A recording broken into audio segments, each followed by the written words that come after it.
Good evening, ladies and gentlemen, and welcome back to GTSRL Season 36, Round 2.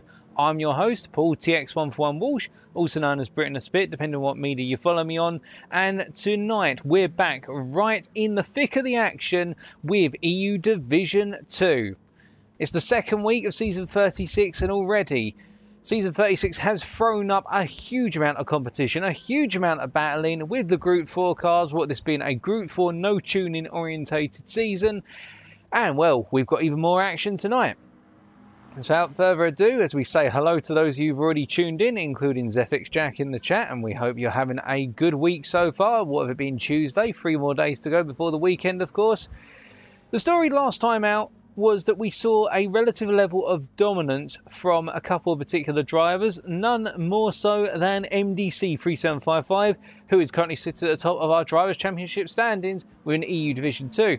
However, he is being closely pursued by one KLS1, who from the Netherlands did his utmost to upset the car and pulled off a shock win in in race number 3 in round 1 to pick up the maximum points tally of 21 points out of that race, putting him within arm's reach of the top step of the Drivers' Championship.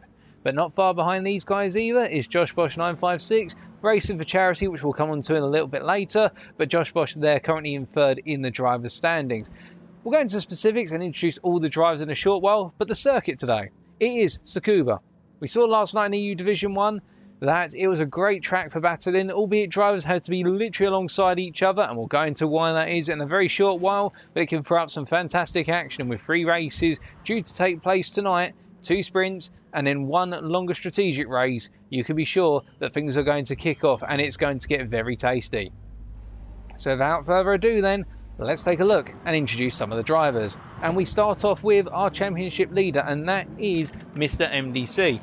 From the United Kingdom, MDC, a favourite within the GTSRL community, been part of the community for an extended period of time and finding himself well at home and running in the Macmillan Cancer supporting livery there as part of the Macmillan machine team. His teammate being Josh Bosch, who we'll come to shortly. MDC had a great start to season 36 at Interlagos, where in the front engine rear-wheel drive machinery last week he was able to pick up 2 wins. He couldn't make it 3 out of 3, unfortunately picking up a 2nd place in the final race of the evening. As we mentioned previously, the win going to KLS1 just by the finish line pretty much, with only a couple of corners left to go. But MDC will be looking to continue his campaign to win EU Division 2 by looking for a good set of results tonight. And he is here in the Subaru WRX, and we're going to be seeing a lot of Subarus, I gather, if not all Subarus, following the trait of EU Division 1, where the Subaru was perceived to be the ultimate car for the circuit within the all-wheel drive subgroup of Group 4. Now, hot on his heels, of course, is one KLS1, the Dutchman, doing his utmost in his own Subaru tonight to upset MDC's dominance. He was able to upset it to a degree last time out. What the fact, in race number 1, in round 1, he only came 5th, but his results started to improve dramatically with 2nd place in race number 2, and then in the final race, that all-important race win for that 21-point haul in the bonus points round. And you can imagine that KLS1 will be looking to stay as close as possible, if not pip MDC over the course of tonight's races. As we say hello to some more of you in chat, including Gomez 1988 and Stanley 15. We then move on to 3rd place in the championship right now, and that is taken by Josh Bosch, the British driver, the 2nd of the 2 Macmillan machine drivers here, and really we should say that he is the primary driver, what with Josh Bosch being the inspiration for the liveries. And why is that, you may ask? Why was he the inspiration for the liveries? Well, do keep in mind that throughout this season, Josh Bosch is running for charity. He is running for Macmillan Cancer Trust charity, and he does have a Just Giving page, which if you are looking to donate to it, then the link is available in the live stream chat right now, where we've just put it in if you do want to make a donation or hear more about Josh Bosch's cause. But he is looking to do his utmost to get as many points as possible, because he will be making his donation to the charity based on the number of points he gets. I believe the more points, the bigger the donation, so Josh is going all in to get as high a possible result as possible and seeing what he can do. He currently sits third in the championship standings, and we should have talked about the points gaps. He's on 36.5 points compared to KLS1's 44 and MDC's 47.5. So it's close in the battle for the championship lead at the moment, but there is a sizable gap between KLS1 and Josh Bosch in the pursuit for second place. But you can imagine Josh will try to close that gap tonight and try and take some pressure off of his teammate.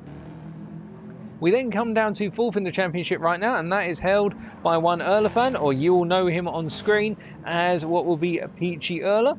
So we'll just find the driver for you. The Finnish driver, of course, driving his own Subaru tonight and running that livery all shiny and sparkly down the back straight to turn 9 right now in his Subaru. Now, Peachy had a bit of an odd start to his Season 36 campaign. One of the two Arse Penis racing cars, where you can see that he will be joined by his teammate, who would do shortly, K2 once again. Them, of course, doing that livery in tribute to Top Gear when they decided to do that endurance event in the BMW 3 Series, if I remember correctly, around Silverstone. But Peachy, as we lose sight of him on the camera there, I believe he is currently sat in the pits. Peachy did not have the best of starts to the season, what with only 4 points in race 1, 9 points in race 2 when he ended up coming home in P6, and then his best points haul of the evening in race number 3, 18 points for a third place. So it went from bad to good to better for Peachy throughout the night, and he'll be looking to maintain that momentum as he goes into round number 2 and the races today. What with Peachy being a very strong driver who we saw come to prominence at the end of season 35, and he will look to continue that trend throughout the season. On those 31 points, he's being closely pursued by driving Dutchman. Now, Dutchman is currently around on circuit, running around in his own Subaru here. The Dutch driver, as goes with his name, sitting on those 28.5 points, had mixed fortunes in round number 1. He had 2 very strong opening races, but the third race it all fell apart. What with a 4th place and a 5th place in races 1 and 2, and then only 7.5 points from race number 3, meaning he finished right down towards the back end of the field in the bonus points round. And he's joint 5th, we should point out, with Robert de Michiera at the moment, the German driver who we all know and love and sing praises of from time to time. Robert is currently in the paddock waiting to get out on circuit, but his car is currently not in the pit lane. They're still taking it off the back of the truck. But the German on 28.5 points had mixed fortunes, much like driving Dutchman, but on count back at the moment, driving Dutchman is ahead, technically based on his best result, which will be the P4, compared to Robert, whose best result back in round number 1 was a 13.5 points for a P6, if we remember correctly, in race number 3. So that's the current standings in the battle for P5, and then close behind them we've got 2 drivers on 26 points, starting with the Turkish driver of Furky the Viper, running in his own Subaru of course today. Now, Furky the Viper did not have the best start to his season in the fact that he was able to pick up a P3 in race number 1 and a P4 in race number 2 of round 1, but then it all went to tatters, pretty much finishing last of our running drivers, or close to last of our running drivers in race number 3, only picking up a total of 3 points in the final race, which I think is last out of the 14 drivers that run, and that was a disaster for Furky, and he'll be looking to put that blip behind him and give it his all tonight in order to try and get as many points and get himself up the board, because he is joint 8th in the championship standings, joint 7th in the championship standings right now with K2 San, who is the other member of the Arse Penis racing team, the Top Gear livery inspired team of course, where K2, the Dutch driver, on 26 points, but on countback is behind Furky in the battle for P7 technically, what with the fact that whilst he was able to pick up a P2 in race number 1, his other race results were much poorer by comparison over the course of the evening in round number 1, and so he will be looking to do his utmost tonight to try and find a more consistent points haul compared to what seemed to be a min-max points haul, or peak and trough points haul in round number 1. We then come on to our current driver in P9 in the standings. And actually, my apologies, we've got 3 drivers on 26 points in the standings right now. Who can forget Jerry R. driver, another Dutch driver of course, currently running around in his own Subaru, coming up towards turn 8 right now in the rather lovely Mold 7 liveried Subaru. The Dutch driver on 26 points, and again, it was a very difficult evening for him, much like his fellow countrymen in round number 1, in the fact that it went from good to bad to a major recovery would have been picking up a 6th place in race number 1, and then a last place in race number 2, only to bounce back and pick up a P5 in race number 3. So his fortunes were very mixed, and you can imagine that he's going to do his utmost to get as many points as possible and get out of that three-way fight for what is currently effectively P7 in the championship standings. Now, running 10th in the driver's standings at the moment is Raised to Rule, who we're just going to see if he is out on circuit at the moment. If you just give us 2 seconds, ladies and gentlemen.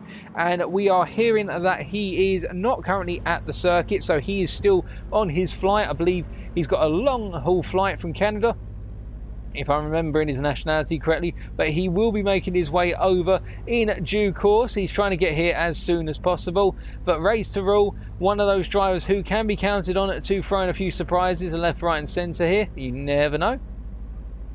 And Raised to Rule had a interesting time last time out in the fact that, in terms of his points haul from round number 1, had a rather consistent set of results. 6 points from both races 1 and 2, i.e. 6 plus 6, so 12 in total, and then 10.5 from the final race of the evening. He'll be looking to make his way a little bit further up the field this evening, assuming that he will arrive on time, of course. And then we have to come on to one pair of trousers of doom.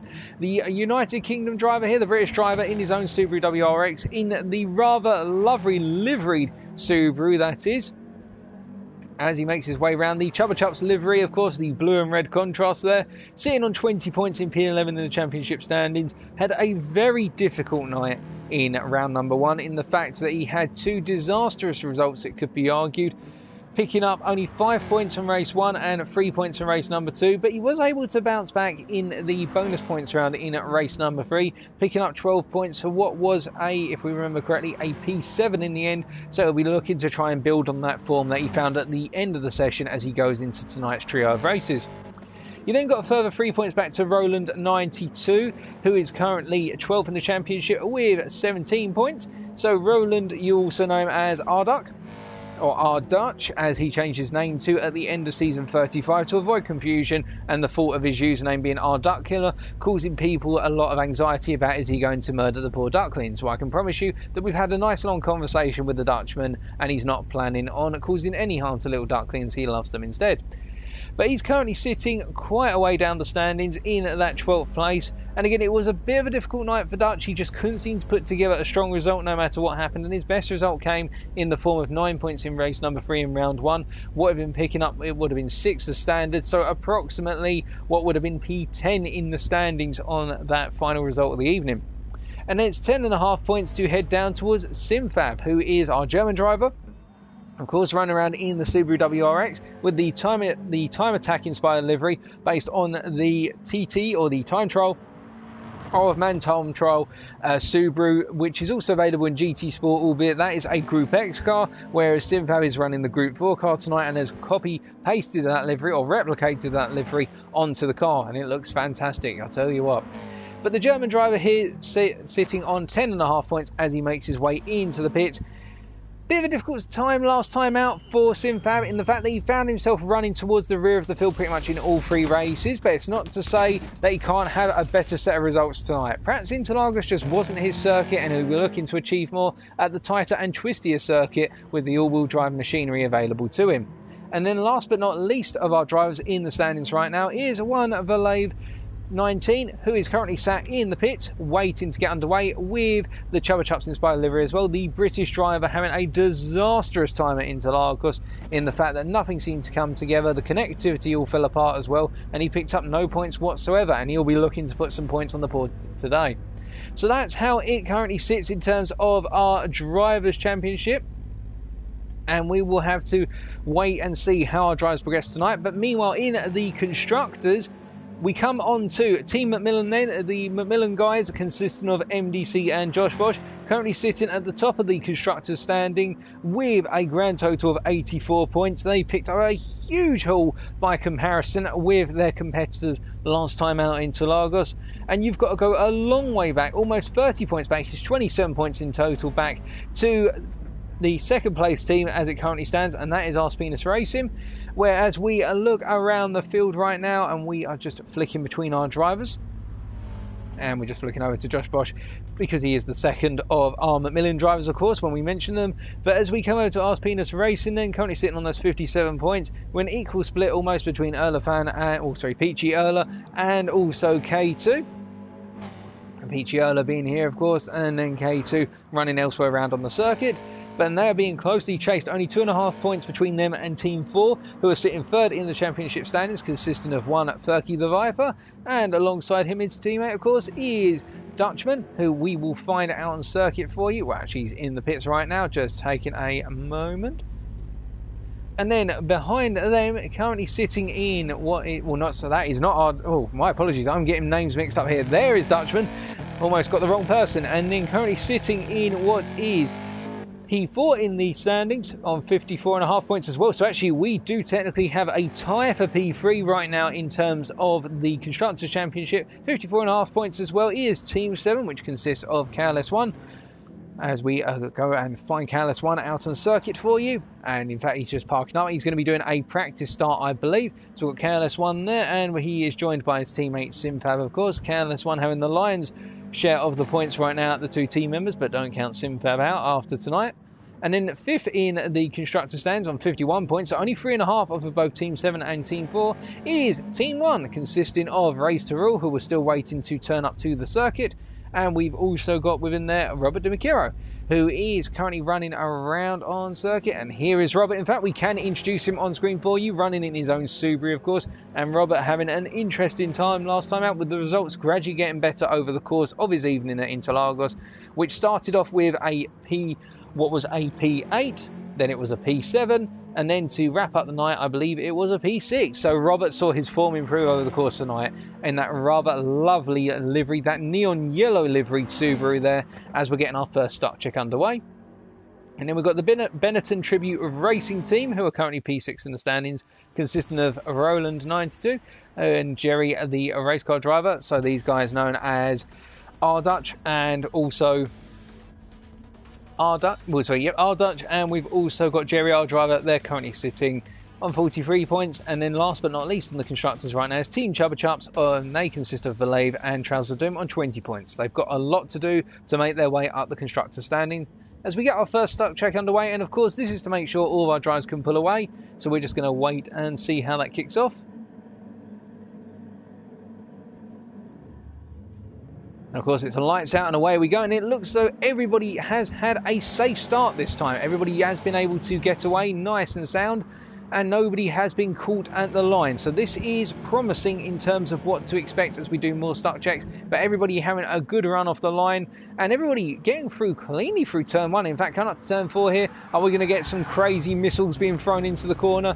No, everybody seems to be taking it relatively serious at this point and getting a bit of practice in, which is always good to see. Now, meanwhile, as we take a look at the chat once again, and good evening, I should say, to those of you who are tuning in right now, if you haven't tuned in early this evening, and I hope you're all doing well. And we give a shout out, of course, to Driving Dutchman, who popped in the chat, Vincent Sim01 once again, and also we've got Remen VVM1. Hope you're doing well. And of course, if you are watching this on Twitch and you do have access to the chat and you do want to say hello, don't be shy, feel free to say hello. We've got loads of wholesome folks within the chat, of course, as more of our drivers are getting ready to do start check number 2. But whilst we are waiting for proceedings to get underway, and we just take a quick flick through our briefing notes. So a couple of things to note today, and these are perhaps surprises, it could be argued, or shock horror moments, it could also be argued, is that we do have some qualifying penalties to be applied today. So you are going to see some drivers qualify in certain positions, but they will not be starting in them for race number 1, as we have received confirmation that Race to Rule will be arriving probably just in time for race 1 or coming in midway through qualifying. So Race to Rule is making his way over, but it is going to be quite tight for whether he does make qualifying. Fingers crossed he does. So I am sorry to tell you folks that, firstly, K2 has amassed from the previous race. So if we find K2 out on circuit right now, K2 here, waiting in the pits for his second stock check. K2 from round number 1 amassed a total of 12 places worth of grid penalties. So what that means is his qualifying result, wherever he qualifies, his starting position for race 1 will be 12 places behind. So if he qualifies on pole, he will be starting at P13. So he's pretty much guaranteed to start last, unless he can get on pole, of course, to start in P13. And K2 did not have the cleanest of evenings, it would seem, in round number 1. And it's also worth noting, as we get our second stack check underway, is that Dutchman, so driving Dutchman, also has a 3-place grid penalty. So wherever he qualifies, he will be 3 places down. So if he qualifies first, he'll be starting 4th, for example. So 2 of our Dutchmen having some penalties applied, and that will mix up the order most definitely as we get our second stuck check underway. Say that fast multiple times as we ride on board with KLS1 this time, and we see that he immediately practices pulling over onto that defensive line for turn number 1. And I think a number of our drivers will be wary of that, having watched back the races last night where we saw a lot of drivers need to go immediately defensive into turn 1. But you can see all of our drivers once again getting away nice and cleanly and having a clean run through turn number 4 as well before they all start quitting out. And I think immediately you could see how a lot of drivers are taking these initial start checks very seriously in terms of getting ready to go and actually getting a feel for what it's like to open up in terms of what's the battling going to feel like on lap 1 of race 1. Because the thing that did catch out a number of drivers yesterday, and it was really felt, was the fact that because of the fact Tsukuba is such a tight circuit and there's not really any major straights to build up momentum to make a pass or try to force a pass, you actually have to really either be right up the trumpet of another driver to say, whereas at other circuits it may be 4 tenths is a good sign of an overtaking position, i.e. where you'll be ready for an overtake. At Tsukuba, you need to be 2 tenths back to be able to say to the driver in front, well, a move is definitely on. And instead, what it would seem is that drivers are having to force moves through, which they're allowed to, of course, as long as they keep it within sensible constraints, as we see K2 getting a practice start in there. And you can see how essentially, because it's an all-wheel drive car, he does not have to worry about wheel spin, and he doesn't have to worry about traction controls. He decides to go for a drift through turn number 4, chasing after his fellow countryman and then clambering into the wall. Or clattering into the wall, I should say. But the thing to think about is, and Race to Rule has just turned up, ladies and gentlemen. We were just hearing it in that the team have pulled up with his vehicle, so this is great news for him and also his teammate. They've made it on time, with qualifying being 9 minutes away. So Race to Rule will be out on circuit for the full qualifying session, and he'll be in time for at least 1 start check, which is great to hear. So we are going to have a full complement of 14 drivers tonight, or at least to start off qualifying, but who knows what could happen as we go over the race distance, whether we have any retirements or whatnot. Obviously, I've got my fingers crossed nobody has to retire, because we love to see as many drivers as possible. And you love to see it. But Race to Rule, who we will introduce when he gets out onto the circuit, and he'll probably want to get out. Yep, the Canadian driver has just turned up here, bringing a Subaru with him today. Everybody going for the Subaru because of its mix of acceleration off the line, its handling through the corners, its reasonable tyre wear for an all-wheel drive car, and its general jack-of-all-trades characteristics. He's racing as part of team number 1 alongside Robert Di Macchiaro, and we're getting our 3rd start check of the evening underway. And I think this one will be particularly for Race to Rule to make sure he can pull off the line and doesn't get bogged down in his grid box position. And of course, whilst we've got 8 minutes to go before qualifying, folks, it's a good time, if you haven't already, to quickly pop to the bathroom to knock that out of the way. Alternatively, go grab yourself a drink, some popcorn or a snack, so that way you are fully fueled for tonight's racing. Because I tell you right now, if it's anything like last night or even better, it's going to be crazy. So this time we are going to hop all the way to the back of the field, and we're going to ride on board with Robert Di Macchiaro as he makes his 3rd start check of the evening. And you can hear him revving the engine there, getting the revs nice and high on that 6-speed gearbox. And as it's lights out and away you go, you can see how Robert got a really nice start there in terms of just reacting to the start lights going out. And now coming up into turn number 1, you can see you get that massive concertina effect where all the drivers start to bunch up under braking. And of course, the drivers who start on the front 2 rows will determine the braking point for the drivers behind. And that's how they all gradually come together, because the guys behind, our leaders, will essentially have to brake a little bit earlier because they're carrying more speed into turn 1 compared to the guys up front. As we see Race to Rule there running a rather original livery, i.e. you can see that it's been inspired by the Subaru Impreza rally car, particularly in the late 90s, early noughties, such as the ones driven by Colin McRae. And, well, an original Subaru Impreza style livery there for the WRX. And what a way to revive a legend out on the circuit. But that was our 3rd start check completed, and all was good. And everybody seems to be happy. Nobody's reporting any issues to our senior race steward today, who is, of course, MDC, who's run out on track and also hosting this lobby to make sure that nothing breaks and that everything is okay and everybody's needs are catered for as best as humanly possible. So now we have got a further 6 minutes before qualifying kicks off. And as everybody piles out now to get in the last minute practice, or some drivers may just stay in the pits, let's talk a little bit about the circuit then, as we're going to ride on board with the Finnish driver of Peachy Öla as he makes his way round. So, as we're riding on board then, let's take us for a lap.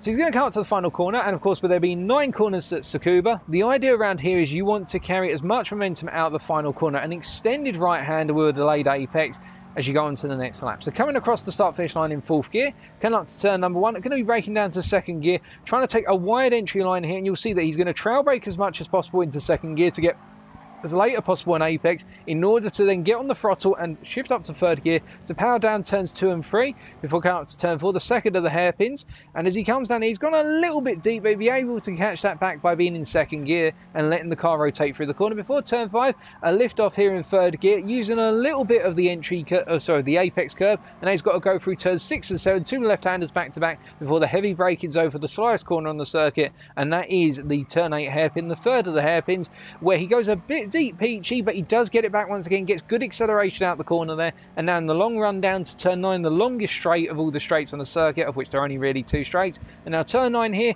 in an ideal world, what we saw last night is that our pole lap has set by Olaf Biscuit, or Olaf as we refer to him now just in short, use 4th gear for that corner, but Peachy deciding to go for 3rd gear into 4th gear, so using a gear shift, i.e. the downshift, to help just slow the car a little bit, and then an upshift will help turn the car through the final part of the corner and give him a strong run out the corner to the start finish line.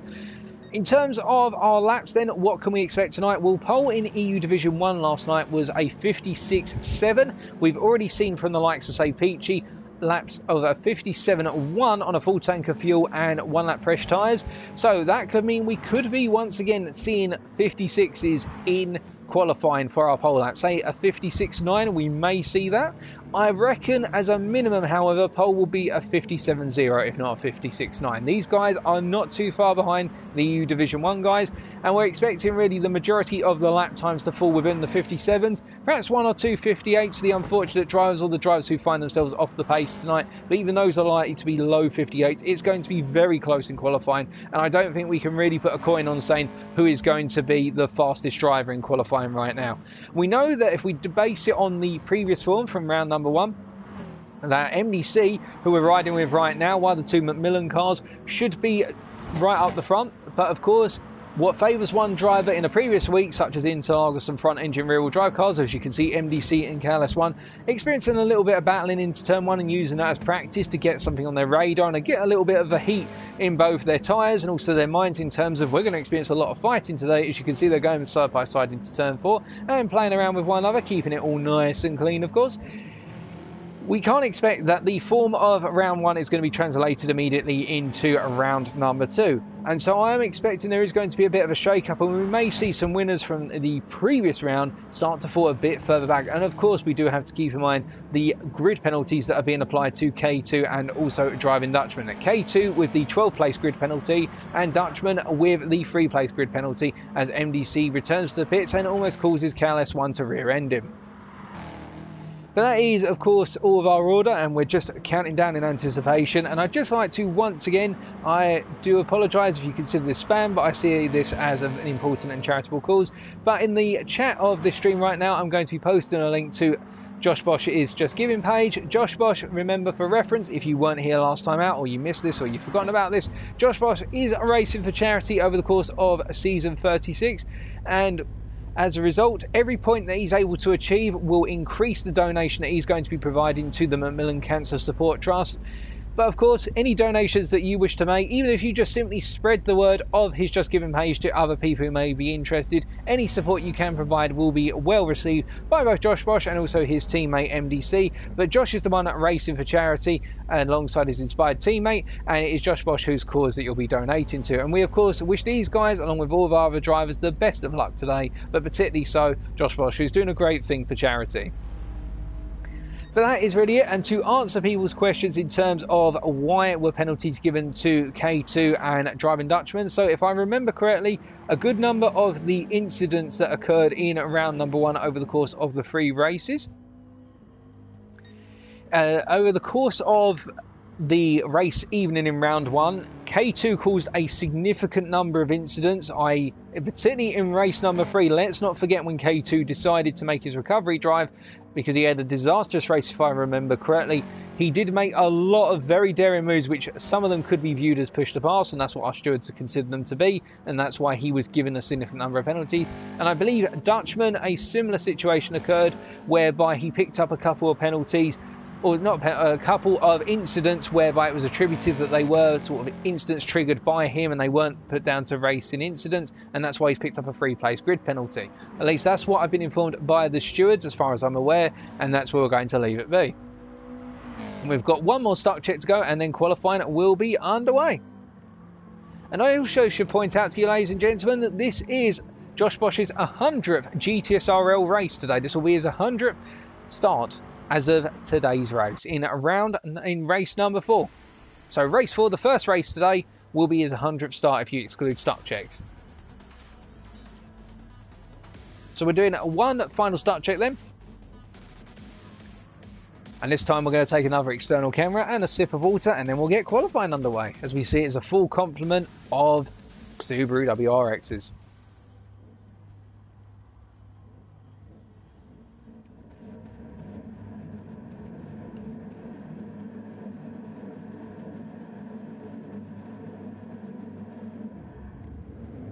As they all pull off for the final time in terms of getting practice starts here. You can see all of our drivers getting a relatively clean run off the line, and they all charge up into turn 1. And nobody having any major difficulties in terms of getting the car off the grid, although you can see everybody pretty much going 2 by 2 through turn 2 into 3, and now coming up to 4. Of course, this is where some guys go for a bit of a missile attack. Alternatively, they decide to back out coming out of this corner, and that's what we're going to do, and then it will be 12 minutes of qualifying.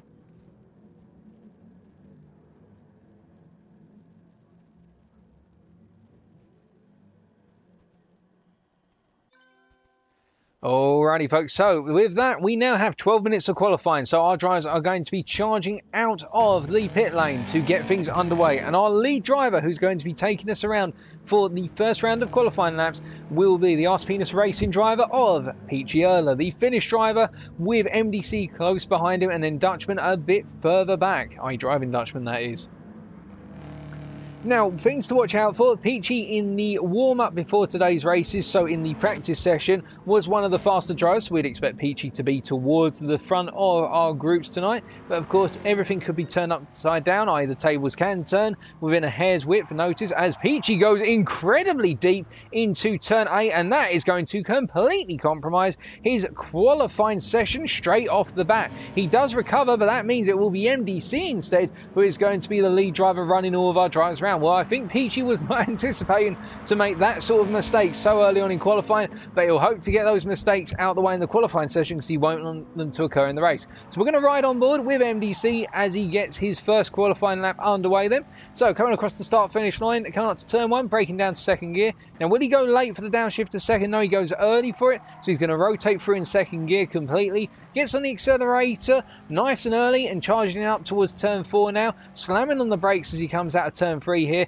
Will he go for an outside to inside line? And yep, he does indeed. He goes for the wide entry line there to try and get the car turned as early as possible for the apex of the corner. Now through turn 5, clipping a bit of the apex curve there before throwing it into 6 and 7, keeping his foot on the throttle completely. That's full commitment there, whereas we saw some drivers have little lifts into 6 before 7, and now coming out of 8, getting the braking point for 8, nicely nailed there. Could have perhaps just tightened things up a little bit by taking the widest possible line, but it was a pretty wide entry there, and MDC doing his utmost to set a good lap, and that's just one corner to go before that start-finish line, hitting the rev limiter almost in 4th gear as he came into turn 9, and now going out of turn 9, up into 4th gear, gear and coming across the line, and this is looking to be a 57.5, which is not the greatest of laps, albeit much better than Peachy's opening lap, we could say, as Driving Dutchman also comes across. We now got Robert Dimikiro, who goes incredibly wide out of the final corner, using that to gain a little bit of time, but conducting rallycross, and KLS1 literally had nowhere to go as Robert rejoined right in front of him, and that was a bit of an instant between those two drivers. As we can see already, Simfab has jumped himself up to P2, provisional P2 of a 57.7, as we notice that really all of our drivers starting off in the high 57s. Nobody really setting any astronomical laps compared to what we saw in the practice session, as Dutchman is coming through right now, and we see that our Dutch has moved up into provisional P2 with a 57.6, but everybody quite a bit off of what we would expect in terms of our ultimate pace right now for qualifying. And as our drivers are coming around once again to complete another qualifying lap, with the tyres being a little bit warm by comparison now, you do have to imagine as Peachy Erler finally finds some pace and hits that 57.4 on 2-lap-old tyres in terms of the freshness of them, and you can see as a result now the times are going to start gradually coming down, albeit Simfab does not improve on that lap, and we've got a lot of qualifying laps to go, with 9 minutes still remaining in this qualifying session. And we've got a lot of drivers, as we see Trouser Doom there whacking the wall coming out of turn 9. A number of drivers trying to go as wide as possible on exit of 9 to try and keep the throttle in and build up a lot of exit speed. But of course that means you do run on the grass, and whilst these cars were made for rallying at some point, this is a race circuit and we're expecting our drivers to stay on the concrete, on the pavement. Not on the pavement, my goodness, no, you don't want to be driving on the street pavement. Keeping it on the tarmac as much as possible rather than go rallycross. And Trouser Doom finds himself all the way down in provisional P14 right now of a 59.1. He is going to have to close that out, because that is 1.7 seconds off of our leader. But he will be able to do it. He being our championship winner in EU Division 3 back in season 35. And now we're riding with K2, just watching K2 as he makes his way around on another flying lap. And one other thing that was worth noting as well was the fact that it seemed as though really the tyres did go off after perhaps 2 flying laps, if not the first flying lap. If you're looking for the ultimate pace here, you really do need to pit after that opening flying lap, because otherwise you just seem to have difficulty in improving after 1 lap. As we can see, if you look very closely at the tyre graph at the bottom left-hand corner of your screen, you'll know that K2's got a tiny bit of graining starting to form on that front left tyre, and that is what is costing him some time. He improves by a 10th on that lap to a 58.5, but finds himself quite a way up as he moves up to provisional P11. And as we look around the field right now, we can see that Peachy continues to stay out there. Now, I'm wondering whether some drivers are trying to burn a lot of fuel by just putting in multiple laps and they will pit much later. We saw that the fastest laps were set on approximately 70% fuel in EU Division 1 last night, and perhaps that's what our drivers are going for. But personally, if it was myself out on the circuit right now, I would use the information that I saw from last night's EU Division 1 and realise that the best lap is always going to be on the opening lap on the tyres, unless I completely make a crapshoot of my lap, and instead I've come into the pits or just spend about 2 to 3 minutes fuel burning as much as possible and staying out of everybody's way. Because right now I don't think we're going to see any major improvements, as we see MDC 7 thousandths off of his best, but look how those times are slipping away from his best time, which was after his first lap, which was a 57.5. But we will wait and find out, of course, as he comes up towards the final corner and twists it in, going down into that third gear. And of course, with the tyre wear coming in, particularly on that front left, he'll now start to go deeper and deeper into turn 9, because it is such an aggressive corner in terms of putting wear on that front left tyre. And as they're coming in now, we see that KLS1 comes into the pits to put on a fresh set of rubber. And we'll wait to find out whether he's going to improve significantly. But some other drivers now followed suit. I think they were waiting for somebody to blink here. And Simfab is also into the pits, as we're looking around. And we can see right now, Josh Bosch finding himself in P8 and not doing too well in qualifying with 57.9. It's very close, to be fair, between Josh Bosch and provisional pole right now. It's only half a second. But of course, half a second here is a lifetime of time, it could be argued, as he doesn't improve. And now the question will be, will KLS1 improve significantly now that he's pitted, he's put on a fresh set, and he's got less fuel in the car? We will keep our eyes on it. In fact, we will ride with KLS1 once he begins his next lap. And ahead of him, he does have some traffic in the form of Furky the Viper, and he'll probably be hoping that Furky gets out the way, because whilst he will be gaining KLS1 in the fact that he will have some distant tow off of Furky's car, it is going to compromise his ability to hold apex speed, particularly through turn 6 and turn 9, where those medium speed corners, a little bit of dirty air can be the difference between you setting a good lap or a bad lap. As we can see that Furky is pitted, so we jump on board then with KLS1 as he comes on to another flying lap and cuts as much as possible across the curve at turn 9. Now you've got to be careful about putting all four wheels up onto that curve because it can lead to a penalty or a track reset, as he now comes into turn 1 and takes a rather different line from what we've been seeing, braking pretty much into the apex of the corner and riding on the curve and using that to rotate him round the corner as he goes up into 4th gear for turn 3 and braking hard into turn 4 now. And you can see he's taking very aggressive attacking lines into the corners, but as he gets on the throttle hard, he goes wide out of 4, and now coming into 5, he's able to settle the car down, but he doesn't quite clip as much curb as perhaps he would like. And I think that's cost him a little bit of time. But as we see, he is a 10th down on his previous best at 57.7. So he has lost time by running a bit deep and getting on the power too soon. As we see Robert Di Mercuro getting out of the way just about in time, recognising that KLS1 was coming through for a lap. And we can see that both Picciola and MDC in the pits with 77% fuel right now. So they're looking to put on a fresh set with a third of the qualified session to go. Let's focus in on our Dutchman in front of us, KLS1, as he comes out of the final corner. It has not been the best of laps, and he comes across the line. He does improve, but it's only by 200ths of a second to a 57.739. So it is not a major improvement. And meanwhile, around him, we can see that Simfab is now up to a 57.6. So Simfab, using those fresh tyres to his advantage, have followed suit with KLS1 and now finds himself in provisional P4. But all eyes will now, of course, be on MDC and Peachy, were these two having pitted for a fresh set of tyres most recently, and they've got a bit less fuel in the car. We'll wait and find out, of course, how they improve as they go on to another lap. And, well, hold on a second. We see a brand new provisional pole lap in the form of our Dutch on a 57.2. They're having pitted for a fresh set of tyres. That is phenomenal. Now, will Peachy or MDC respond? MDC is going to be the first of the pair to run around here for a flying lap, but we are going to jump on board with Picciola here as he comes across the line to begin another flying lap. So coming into turn number 1 and going for that wide line, and you can see that he's trying to take that apex as late as possible to get as much acceleration out the corner as possible, as Simfab and Josh Bosch both return to the pits. And I get the and you can see Peachy is already 100th up on our Dutch's provisional pole lap. So this is going to be tight, and I think we now know who our main contenders for the front row of the grid will be. It'll be MDC, Peachy, our Dutch, and perhaps KLS1 or Simfab can get in the mix, as Josh Bosch has also got himself up into provisional P6. And Peachy has now moved off a purple sector, set in blue sectors as he goes very deep into turn 8. He just seems to be having difficulty in nailing that braking point for turn 8 compared to other drives. He seems to be going overly deep and missing the apex of the corner just a little bit.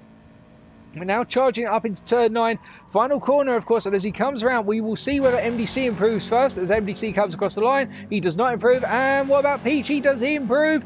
It is an improvement to a 57.3, but Dutch has improved once again, we should point out, to a 57.1. So we missed that off camera, and I think our Dutch now is really trying to cement his grip hold on that pole position. Well, the fact he's almost 2 tenths faster than anybody else out on circuit, and that is on a second flying lap on that set of tyres. But I'm sure he's going to have to pit. If he wants to go one more time here, Dutch, he is going to need to pit and quickly get that flying lap in, because he does have the title. Or is he just going to keep going round? At this point, it's going to be anyone's guess, and he's going to keep going round. I think this is probably a bad move unless he really thinks he can hit a 57.0 on those tyres, but you can see it's not happening, and I think this is a mistake from Dutch. He's opened the door a little bit, and now will Peachy or MDC respond?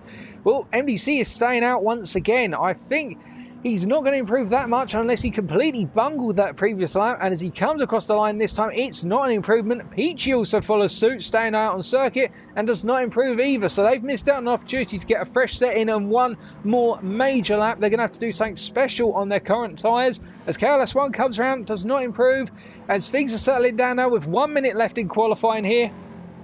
Not too much longer to go. Simfab comes around here, and he does not improve. And, well, I think things are settling down in the order, as we can see that Josh Bosch is coming on to the end of another lap. Race to all just ahead of him, but behind him in terms of our qualifying order. We've got half a minute to go now, so these guys are all going on to their final laps in terms of qualifying laps, with the lap time being just shy of a minute. And we're just staying with Dutchman right now, who finds himself in P8 right now, driving Dutchman does. And KLS1 is just behind him, and I'm wondering whether KLS1 has positioned himself in such a way so that he gains a little bit of a toe as they come down the straight here up towards turn 9. Of course, our drivers shouldn't be hoping to set themselves up in such a manner as that, but given the short nature of the circuit and how tight it is, that can end up happening. And these are going to be our first drivers to finish their qualifying sessions then. So it's going to be driving Dutchman first, and will he improve? He does not improve. KLS1, and KLS1 improves to 57.5, so that is an improvement from the Dutchman as they all come through now to complete their qualified sessions. And you can see Furky coming through and not improving. K2 finishing at P13 in the end. Valave with a P10. Simfab coming across in P5, so no improvement there. Race to All not improving, and neither does Josh Bosch, who's still P6. And then we've still got a couple more drivers to come around, starting with our Dutch, who is our provisional pole sitter right now. He does not improve. It's next going to be, I believe it's MDC. No, it's not going to be MDC coming around next. It's going to be a driver of some sort. So it's Jerry, our driver, who does not improve. And then it's going to be no, it's not K2. It's going to be Charles the Doomers, who does not improve in P14. MDC comes across the line then in P4, and it will be Picciola, who's the final qualifying driver and does not improve. So that is qualifying complete, ladies and gentlemen, and I am pleased to announce that pole has been taken with a 57.145 by our Dutch. That is a fantastic lap and quite a way ahead of the rest of the field. He will be joined on the front row by Picciola from Finland. Then it will be KLS1, who's going to be starting off our second row, joined alongside by the German of Simfab. He'll be joining the Dutchman, and then the third row will be started off. No, my apologies, actually. So it'll be MDC who's going to be joining KLS1 on the second row. MDC has, of course, had to come out of the lobby to set the grid order for race 1. It'll be Simfab who starts off the third row, joined alongside by Josh Bosch. And it'll be a Race to Rule who is going to start off the fourth row ahead of, well, we would say it'd be driving Dutchman, but remember he's got a free-place grid penalty. So instead it will be Furky the Viper. And then it will be a Verlive who's going to be starting off the next row, and joined alongside it will be a Jerry, our driver. And then behind him it will be, I believe, driving Dutchman with his free-place grid penalty.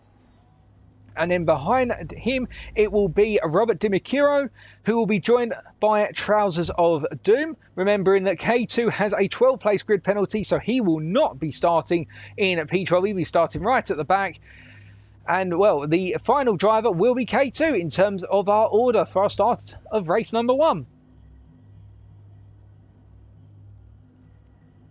But that was quite an interesting qualifying session, and whilst Picciola seemed to have the fastest time in the practice session going into qualifying, well, in fact, it's our Dutch in the end who came out on top. And remember what I said earlier, just because certain drivers did very well in round number 1, this is a completely different circuit and a completely different type of car to drive. And I think here we're going to be seeing some new winners tonight. I don't think it's going to be MDC or KLS1 picking up all the wins here.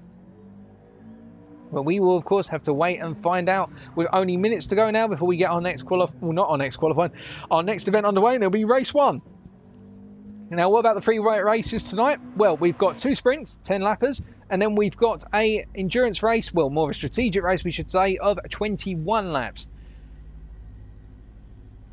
And the question will be, what's the plan? Well, I think based on what we saw last night, our drivers who are starting towards the front, particularly on the front row, will look to just simply have themselves set in such a way as we come out of our view and wait for our time of day to be shifted. I think our drivers starting on the front row will look to simply settle down immediately and try to pull away from the rest of the chasing pack. Whereas our drivers on the second row of the grid will need to be quite cautious of the fact that drivers behind them may go for some cheeky quick moves. And that is something we did see in race number 1. Drivers really trying to send it into turn 1 and turn 4 and turn 8. Calmed down a bit more going into turn 8, but turn 4 in particular seems to be where a lot of drivers decided to send it. And we did see some of our drivers in EU Division 1 being sent off the circuit. And of course our stewards will be keeping our eyes out for this and wondering if any reports will be coming in. But we will have to wait and see how it goes. As we get that change of time of day, where it's now at 10 o'clock in the morning, the clouds have come over. And we are going to take a very quick sip of liquid before we get underway, thanks to our courtesy reminder from one Vincent Simero 1 in the chat.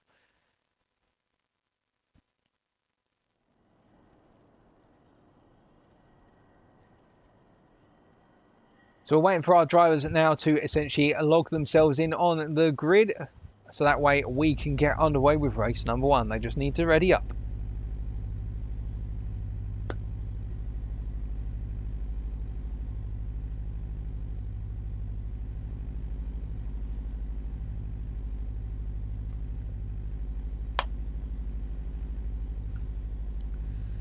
And after taking a quick sip, and of course remember, if you are watching, to make sure you grab your refreshments before we get underway, and we're just going to stay with Peachy so that way we do not get the pit camera glitch.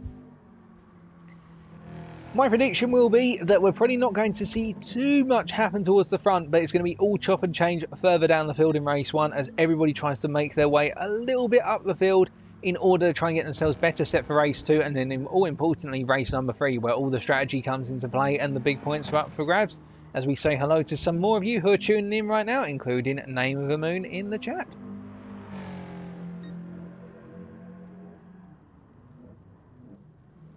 You can see Peachy just making round at the moment, and of course every minute that we have sat out here waiting to get underway is technically practice time.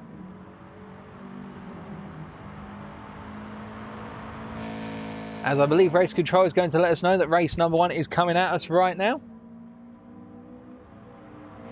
And indeed, we have got race number 1 coming at you, folks. So, within the next few seconds, we will be getting underway.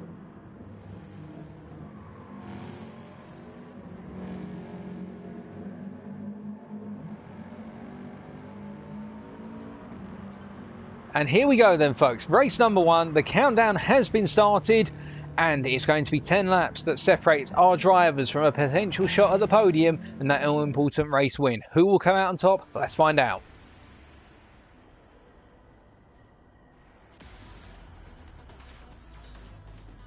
So, at the front of the grid, it will be one Dutchman, and alongside him, well, it'll be our Dutch, we should say, and alongside him will be the finishman of Peachy. Behind them, Careless One and Simfab. But do not rule out, as we see MDC has not readied himself up, so we are aborting this start. Well done to our host, as he seems to have made a complete hash brown of the race, and everybody immediately quitting off the grid before we even get the race underway.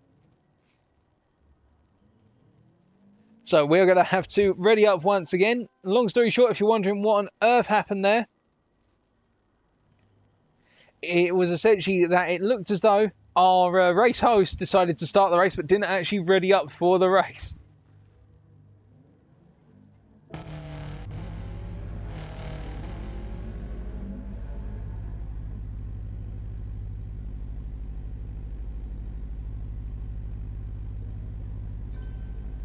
Okay, here we go once again, folks.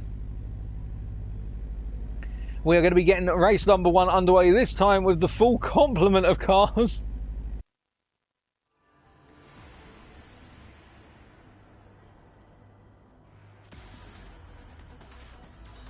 Alrighty then, so once again, as we go down towards the grid, it will be our Dutch on the right, Peachy on the left, and behind them Careless One and MDC. But keep an eye out for Josh Bosch in P6. What can he do? And he's a bit further back than his teammate and will be looking to make his way up the field as quickly as possible.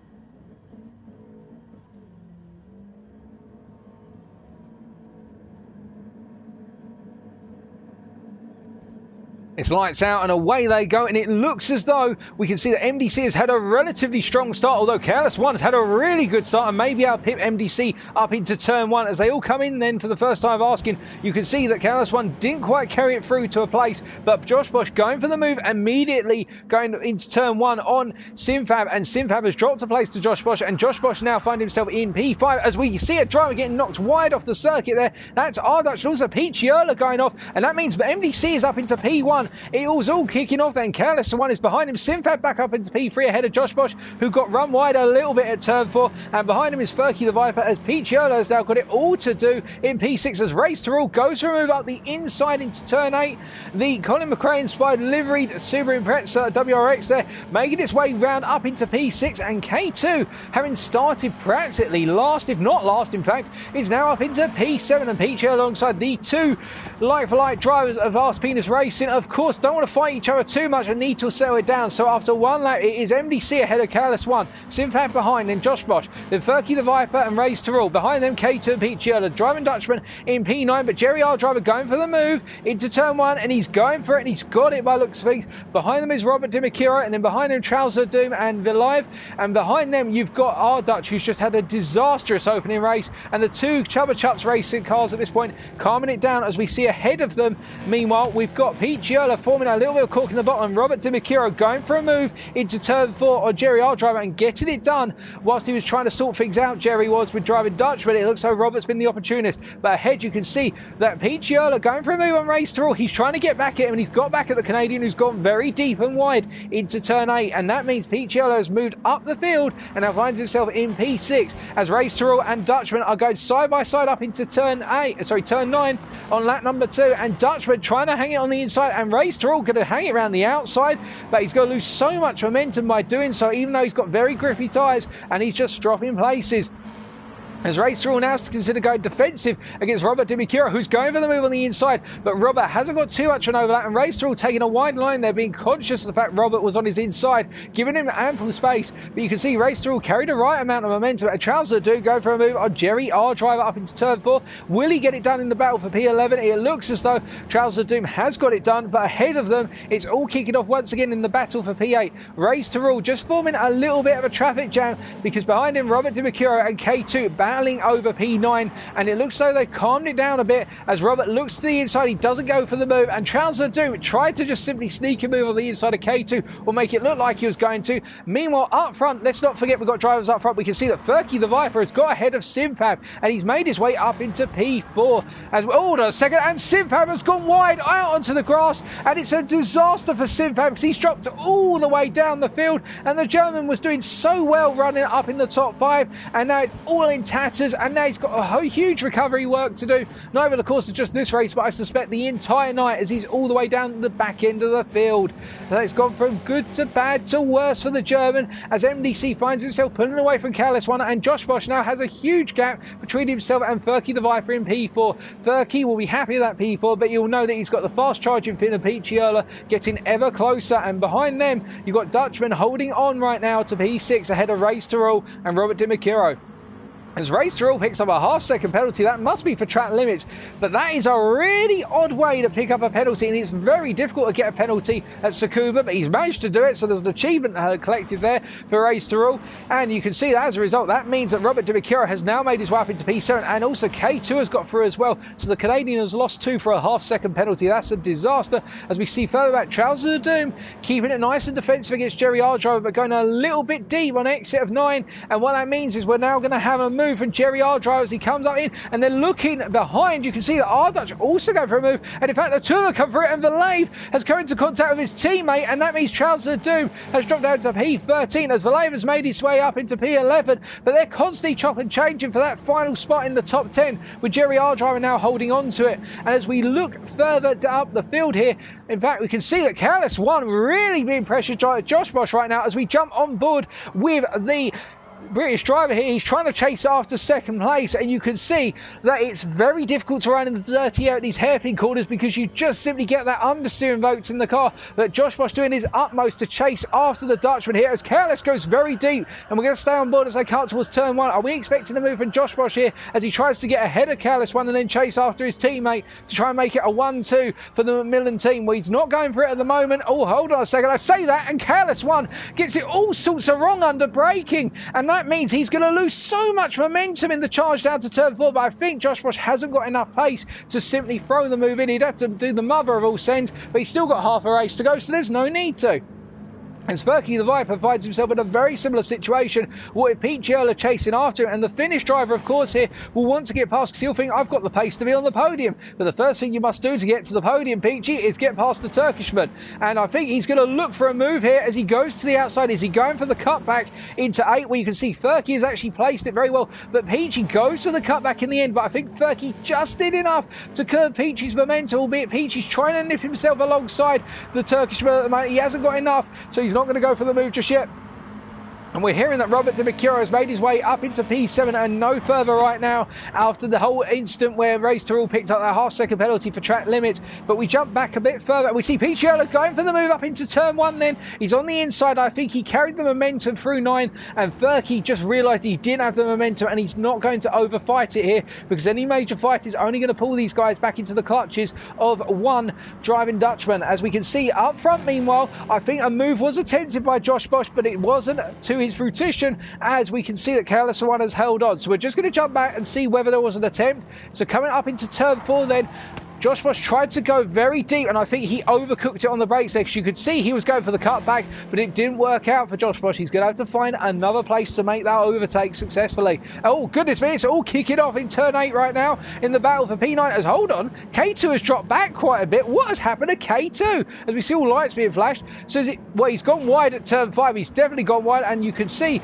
that our Dutch has made his way into the fighters as for live and they're all just simply getting into that mix in the battle for P7 really this is, as Robert is holding everybody up a little bit, it could be argued, and they're all chasing after him. And the live right now in P10, how long will it be for? Because it's been constantly changing as our Dutch almost goes into the back. And Jerry, our driver, his teammate, almost going into the back of his teammate and giving him a nice nudge on the backside for good measure as they come to lap number 8. You can see K2 and the live going side by side into turn number 4. And K2 holding on as the live tried to go around the outside. You just can't do it there. And our Dutch and Jerry, our driver, going side by side as well, calming it down. They've got to be so careful with them both being teammates. They don't want to take each other off. They haven't got that many points on the table as it is. And if they try to knock each other off here, they're only going to cost themselves more points, as K2 is really having to go defensive to hold off the fast charging Brit behind him.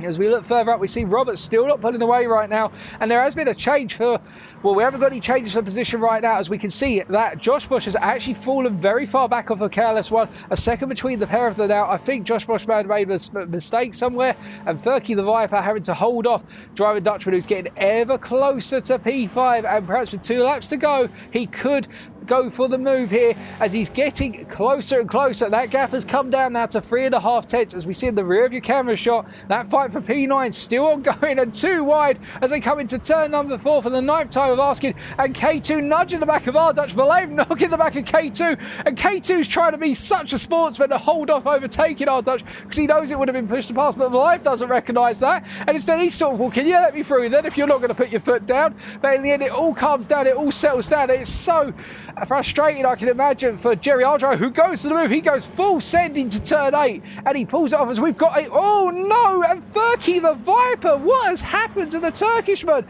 It has gone horrifically wrong. We're going to have to see and find out what happened. So as he was coming down to the corner then, does he just go too deep through the corner? And he's gone on the power very, oh no, he's gone wide out into the grass and it's just sent him into the wall. Oh goodness me, a Dutchman was very lucky not to be collected there. So that's what happened. And Furky the Vibe, oh, and he's off again. It's gone so wrong for the Turkishman. That means that driving Dutchman's up into P5 and it's all spread out up further up the field. And I don't think you're going to see much in the battle for the top 5 right now, but who is going to come home in P6? It looks like it's going to be Robert Di Mercurio, and we can see that in the battle for P9, Valive is up ahead and Charles Doom has gone wide at turn number 4. Everything's kicking off now, and I think K2 has fallen out the fight for P9 and is now in the battle for P10, and he goes very wide but just about collects it coming out of turn 7 before breaking into 8. But he's going to have the dirty tyres. Jerry Ardra can't find a way round, but after 10 laps, ladies and gentlemen, your winner from the United Kingdom is MDC as he crosses the line in P2. It'll be Careless One, followed closely by Josh Bosch and Picciolo coming over in P4. Behind them, it's going to be a P5 for the driving Dutchman. He'll be pleased with that one. Robert Di Mercurio holding on to P6 ahead of Race to Rule and our Dutch, and in P9 it'll be Valive, and rounded off our top 10 is Jerry, our driver, ahead of K2. Charles Ledoux coming over in P12. Simfab, after a great qualifying session, coming over in P13. He'll know that's not indicative of his final pace. And the one who lost out the most right at the end of this race, race number 1, the Turkishman of Furky the Viper. And he will need to bounce back in race number 2. But there's your standings, ladies and gentlemen. And once again, congratulations to our winner of race 1, MDC from the United Kingdom.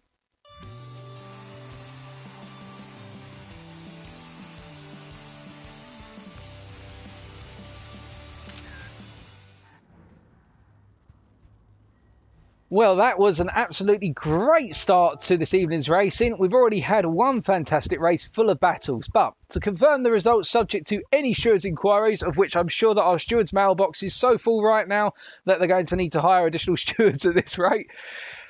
Your winner was MDC 3755 with a total time of 9 minutes 43 seconds, and behind him, completing the podium, it was KLS1 and Josh Bosch, the Macmillan drivers, performing a 1-3 this time, not the desired 1-2. Our top 5 was completed by Pete Giola and Driving Dutchman. Dutchman having started P11, let's not forget, and raising himself all the way to P5 over the course of race 1. That is a great result for the Dutchman, and you can imagine that he's only going to look to move further up the field in race number 2. Fastest lap was also set by our Dutch, who in the end finished P8 with a 443 on lap number 2. But great work from all of our drivers. Of course, there were some major losers in that one. The biggest loser of them all being Furky the Viper. Simfab lost out hugely on the opening lap, but Furky the Viper, that was disastrous, losing it coming out of turn 8. Just got on the power too soon and went onto the grass. It happens. I know the feeling. You get so tempted, and next race he's going to have to put in a maximum effort to get ahead. But now we're just going to have to wait a couple of minutes, take a brief comfort break, a brief breather before we get underway with race number 2.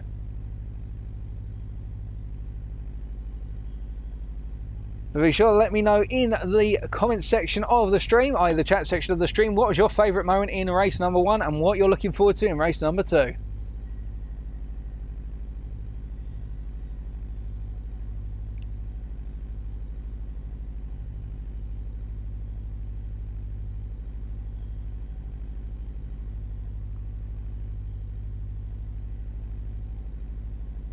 And I'm hearing, ladies and gentlemen, from just checking through what's being communicated between our drivers, that in the end, Josh Bosch did go for a move on KLS1 into either hairpin corners. I think it was turn 8. I'm not 100% sure on this, but it seems as though there was some contact, so Josh Bosch decided to lift off and let KLS1 pick up some time in order to give back the position. So sportsmanship shown between the two there, as a number of drivers are going for a bathroom break. And we move the time of day forward to midday.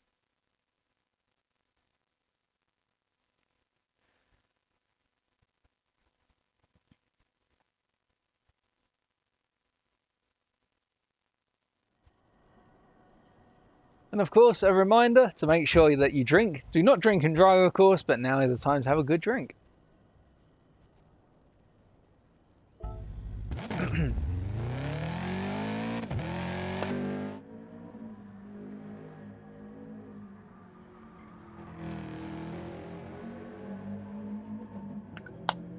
Of course, we're really just waiting now to see what is going to happen, and my prediction will be that this man here, Pete Giola, is going to look to try and get himself right into the fight for the podium straight off the start. He's going to have a good starting position, starting on that second row, but he's got a bit of work to do to find his way into that P3, of course.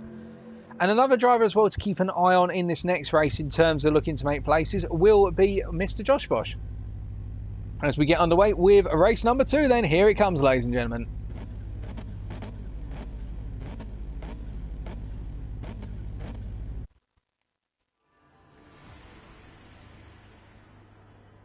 Alrighty then, here we go then.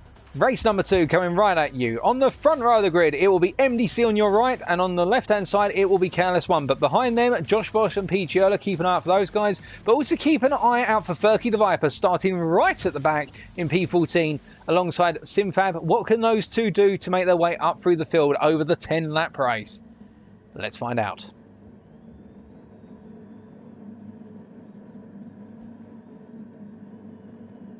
And it's lights out and away we go, and immediately one can see that Pete Giola has not had as strong a start as he did in race number 1. MDC getting the best of the starts on the front 2 rows as all our drivers Constantina up into turn number 1. You can see Robert Dimikira already going for a cheeky triple move into turn 1, but it hasn't quite paid off for the German driver, and as a result, as they all come down into turn number 4 for the first time of asking, I think we're going to see everybody cluster up and some people get knocked wide. As well, they all get through cleanly. I shouldn't say that they're all going to get knocked wide. They've got got through cleanly turn 4 this time, and everybody's settling down into a nice order already, as we can see that Josh Bosch has had a nightmare exit out of 5, and Pete Giola all over the back of the British driver here, and the Finn immediately going for a move. The Finn is on a mission, and he has sent his mission to a missile position and gone up the field to P3. And behind, we can see that all our drivers now settling down into that straight line train, all trying to use one another slipstream to gain an advantage as they come up in towards turn 9, and Race to All in P7 right now, right on the back of his German opponent of Robert Di Macchio. But as they come through then, Race to All going a bit deep, he's going to be put the move on by our Dutch. It is MDC ahead of Careless One, then Pete Giola, then Josh Bosch, followed by Driving Dutchman, then Robert Di Macchio. Race to All and our Dutch going side by side into turn 1, and I think our Dutch is going to get the classic turn 1 move done here as K2 is knocked a little bit. We're going to find out what happened back there very shortly, as we can see Valivan's in P9, Jerry R driver in P10, and behind them we're going to have a two-way scrap into turn 4, and it's going to be K2 who cuts turn 4 massively. I'm expecting a half-second penalty for that cut. As we can see, Furky the Viper trying to make a move, K2 picking up his half-second penalty, and Furky the Viper not really gaining too much. He's only got past Stimfav so far, with Trouser Doom in P12 and defending heavily against Furky the Viper as they're coming up into the corner for the second time of asking. But whilst we're looking at that, we're going to hop back to what happened in amongst our drivers in the battle for P10. Well, we're not going to just yet, as Race to All is going for the return move on our Dutch, coming up into turn number 9 on lap number 2, and you can see he has got it done. As they come through the corner then, our Dutch having to go to the outside, and Valiv now looking to get a move in as Race to All actually doesn't get the power down as well as he could have there, and I think he's going to go defensive. He just about goes defensive in time before our Dutch tried to go for that inside line, and he's just holding off as Valiv also goes for a move there, and he's not able to pull it off, losing a lot of momentum, and this brings Jerry R driver right into the mix in that battle for P7, and Jerry R driver going for a send and a half, and well, he managed just to avoid knocking everybody wide, and we're just going to get you a quick replay of that, folks, because that was some dexterity and a half. So as you can see, riding on board here with Jerry R driver, he can see he's got a lot more momentum than Valet, so he decides, you know what, Valet, I'm going to go for it on the inside whether you like it or not, misses his braking point and then slots between Valet and our Dutch as if it's a piece of Jenga in the puzzle, but Valet recovers in the end and gets back ahead of him. That was a good try by Jerry, but just a bit too aggressive on the brakes and a bit too deep. As we can see in the battle for P2, Careless One once again finding himself in a position where he's under pressure, and this time it's the Finn of Pete Giola who's going for the move into turn 1. And I think it's going to be the classic inside move here against Careless One, but it's Careless going for the cutback here. He went very deep and cut in early, and I don't think the cutback's worked out, and now Peachy will see if he can establish his credentials as the challenger for the race win versus MDC. The gap between the two of them, of course, being in the region of about 1.2 seconds at this point, and he will need to pull away from Careless One as soon as possible, and he's doing a good job already, and Josh Bosch not really getting back into the fight for the podium right now, with him being in P4, 1.3 seconds ahead of Dutchman, but in return almost just out of the slipstream of Careless One, that slipstream zone of course being 0.75 seconds back. Our Dutch meanwhile, another Dutchman racing in this race of course, is still in P7 behind Robert Di Macchio, and behind him he's got Valave who's up into P8, and you can see that Jerry R driver has picked up a half-second penalty. He's burning it, and Race to All finds himself all the way down in P9 now, so it's gone very wrong for the Canadian as Jerry R driver is trying to charge after him, and behind him of course he has got, well, he's got Trousers of Doom who is trying to chase after a top 10 position, and K2 really not having a good time. But our two drivers who started on that back row, they've changed places. Furky got ahead of Simfab, but there's been no further movement from either of them up the field. They are struggling to get up the field here, and you hate to see it. But meanwhile, you can see that Peachy has pulled away from Careless One very quickly. Careless just not able to pull away.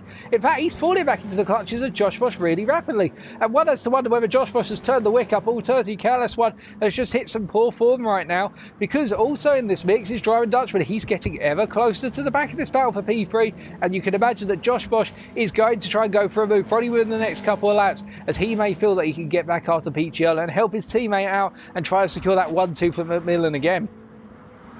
Now coming down towards turn number 9, you can see in the rear view camera shot we've got a big fight kicking off here, in the fact we've got what appears to be well, it's not a freeway battle anymore. Furky the Viper has made his way up into P12 after K2 went very wide and all out of sorts coming out of turn 8. So Furky the Viper is now up into P12 and starting that recovery drive, albeit it's over half the race gone already. Well, coming on to the second half of the race right now, and that's going to be difficult for Furky. I don't think you're going to see much more than perhaps a top 10 if he gets fortunate or sees a lot of mistakes start coming in, but they're all going for it. Of course, every driver wants to gain as many places as possible before the bonus points race of race number 3, but it does seem to be calming down quite a bit. Although I say that, our Dutch is now feeling some pressure for Robert Robert Di Micchiaro. And I think Ardutch has actually got past Robert Di Micchiaro over the last couple of laps, because I don't remember Ardutch being in P6 that recently, unless my memory does not serve me very well. I'm getting forgetful in old age. But meanwhile, Robert Di Micchiaro is trying to get the move back for that P6. But there has been a trade-off camera at some point, and he's just charging after the Dutchman right now, is the German, as Valave is just constantly watching this at the moment. I think biding his time and waiting for one of them to simply knock the other, or for the one to set off a chain reaction of mistakes, as Robert is immediately going on the offensive here, and Dutch responds by going to full defensive immediately in return, and he goes a bit deep on the exit of the corner, and Robert's going to be going to the outside for turn 4 here, but what you can see is he's switching over, and he's going to go for an inside, but Dutch covering it with a heavy brake into the corner, and Robert's got to be very careful because he almost cut the hairpin there at turn 4. He would have picked up a half-second penalty if all 4 wheels decided to leave the tarmac, but Robert doing his utmost to stay in this fight and trying to get ahead of Dutch. He's pushing as hard as possible, as driving Dutchman is only a little bit further up the road, but I think the problem right now Robert has is the fact that if he cannot get past Dutch in the short period of time, then that means Valave is going to be on his back and try to go for a move, and that may give Dutch a bit of space to run away with things. And behind all this, as they come to the end of lap number 7, you can see Race to Rule gradually creeping away from Jerry R. Driver right now, and Trouser Doom 2 seconds down on Jerry R. Driver in the pursuit of P10. And Furky the Viper is back in P14, and I think there was a penalty at some point which seen Furky the Viper drop all this way down, but Furky is not having a good evening, and Simfab is now recovering up to P12 as Furky looks to try and find a move on K2. But further up front, you can see that whilst it's all going on, Dutch still holding on, and Robert going all the way across the curb for the turn 4 hairpin. That is going to be a half-second penalty as a minimum for Robert, unless it's adjudged that he cut a lot of speed and lost a lot of time through running over that curb, which I think it is. That's why he hasn't picked up a penalty. And well, that's very fortunate for Robert, because that could have been a nightmare situation where he may have lost a lot of places. We see Race Through has picked up a half-second penalty for a similar style cut, albeit he has gained according to our adjudicators, and that means that Race Through is now dropping down into P10 and finds himself in that battle for P9 with Jerry R. Driver, who's going to try and get it done around the outside into turn 9, and he just about goes for it. As we can see up front, meanwhile, MDC has been closed up massively by Picciola here, and as we jump to the onboard and look back for his car, we can see that MDC feeling a huge amount of pressure here from Picciola, and Peachy just feeling that more confident at this point. There's also potentially been a change of position somewhere else down the field. I think it looks as though Dutch has gained, and Robert Di Micchiaro going full defensive against Valave. We're just going to see what happened there, as we can also see Jerry Ardra and Robert picking up a half-second penalty. That's a disaster for Robert. He's going to need to burn that as they come onto the straight for the penultimate time, i.e. that back straight. But Picciola all over the back of MDC right now like a bad rash, and you don't want this right at the end, because MDC is going to have a huge amount of pressure, as we can see Robert dropping down the order now, dropping down to P8 after burning that penalty, and KLS1 ahead of Josh Bosch by quite a bit. But Peachy on the inside already coming up into turn 1, and he's going for the move against MDC. MDC tries to squeeze, but he can't shut the door any more than that. That'd be like trying to squeeze your foot through a door and somebody shutting it close on your foot. And Picciola making that move, a brilliant move by the finishman, and now he's up into P1, and look at how much time he's pulled over MDC already, and MDC just losing out there. And you can see further behind me, well, we've got a battle for P5, and it's Driving Dutchman trying to hold off Dutch, who went for the move, but Driving Dutchman just holding on for dear life right now. Dutch is going to try and go around the outside at 5. That is such a risky move to make, and there's contact between the two of them, and they've settled it down enough right now as they come up into turn 8, and it's Driving Dutchman ahead of Dutch as they come through turn 8, and as they come out, you can see Dutchman has gone wide, but he's going to keep the momentum, and Dutch has gone for the cutback. It's going to give him the inside line, and we'll wait to see who emerges victorious out the final corners. They're flashing lights, and coming across the line is the Finn of Picciola to pick up the win ahead of MDC and KLS1, and behind them Josh Bosch. And who's going to be in P5? It is going to be Dutch ahead of Driving Dutchman. P7 is going to go to Valave. Robert Di Micchiaro dropping to P8 ahead of the Jerry R. Driver, and then behind them Race Through and Trouser Doom missing out on that top 10 spot, and then you've got, well, by looks like K2 just coming over P12 ahead of Simfab and Furky the Viper. But congratulations to our race winner, Picciola from Finland.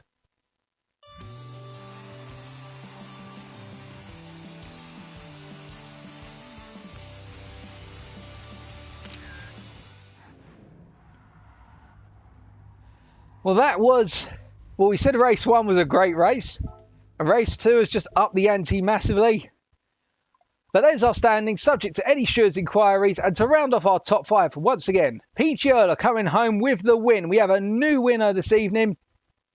MDC coming home in P2, losing out right at the end there, ahead of Careless One rounding off our podium, and then Josh Bosch and R Dutch rounding off our top 5. And the fastest lap was set by Picciola from Finland with a 57.258 on lap number 2, and I believe that's the fastest racing lap we have seen tonight so far.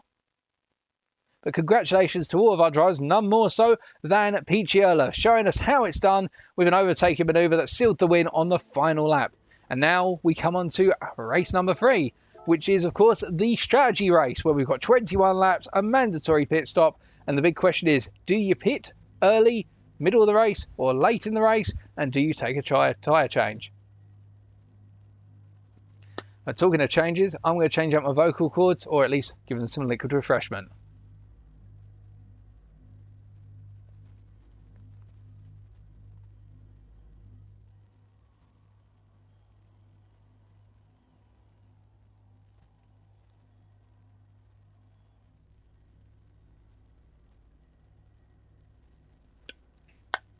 And whilst we have a quiet moment, I can respond to some questions that have come up in the stream chat. Would I like a beer right now?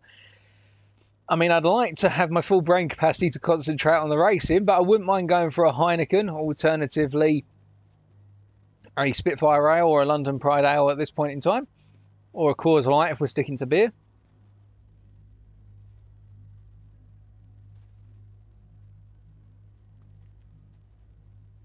So as we wait for the change of time of day, the big question, of course, now is what can we expect in race number 3, because we have that strategic element. Well, if we base it on what we saw in race 3 of EU Division 1, tyre change may not be needed here. Simple reason, you gain time per lap, but it's not a huge time gain. You're not losing too much time on the old tyres come lap 21, what the tyre wear multiplier being times 2. On top of that, what one has to consider is that a pit stop, just literally to do the pit stop, enter the pits and leave, is approximately 5 seconds lost. Change the tyres over as part of that pit stop, you're looking at approximately 10 seconds being lost. And then you've got a huge amount of time to make up on a circuit where the laps come thick and fast. But on top of that as well, the fact that if you get caught behind someone, as we saw with Gomez's brilliant recovery drive in race number 3, where he made it from the back of the field up to P8 by picking the right time to pit, if you get caught behind someone, your race is over.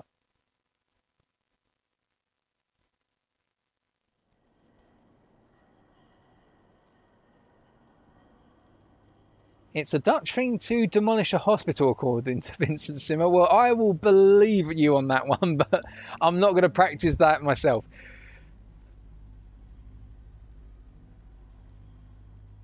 I may have to drop by sometime, Stanley, and join you on that drunken race on a Friday night. When I'm not commentating other series on a Friday night or participating in leagues.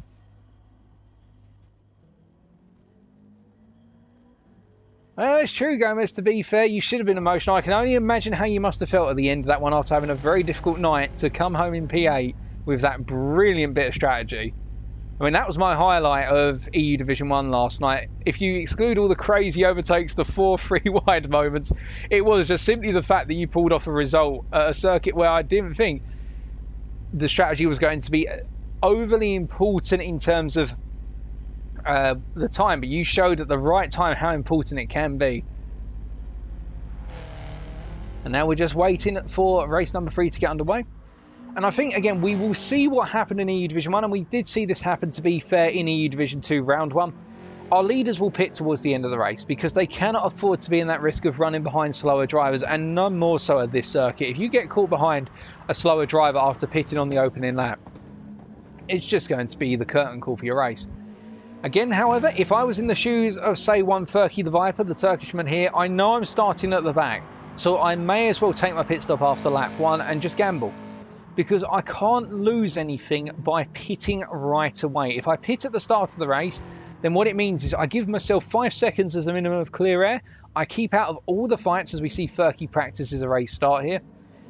And race 3 is underway, ladies and gentlemen. So it is go, go, go once again. And let's see how the dust settles after 21 laps in this finale.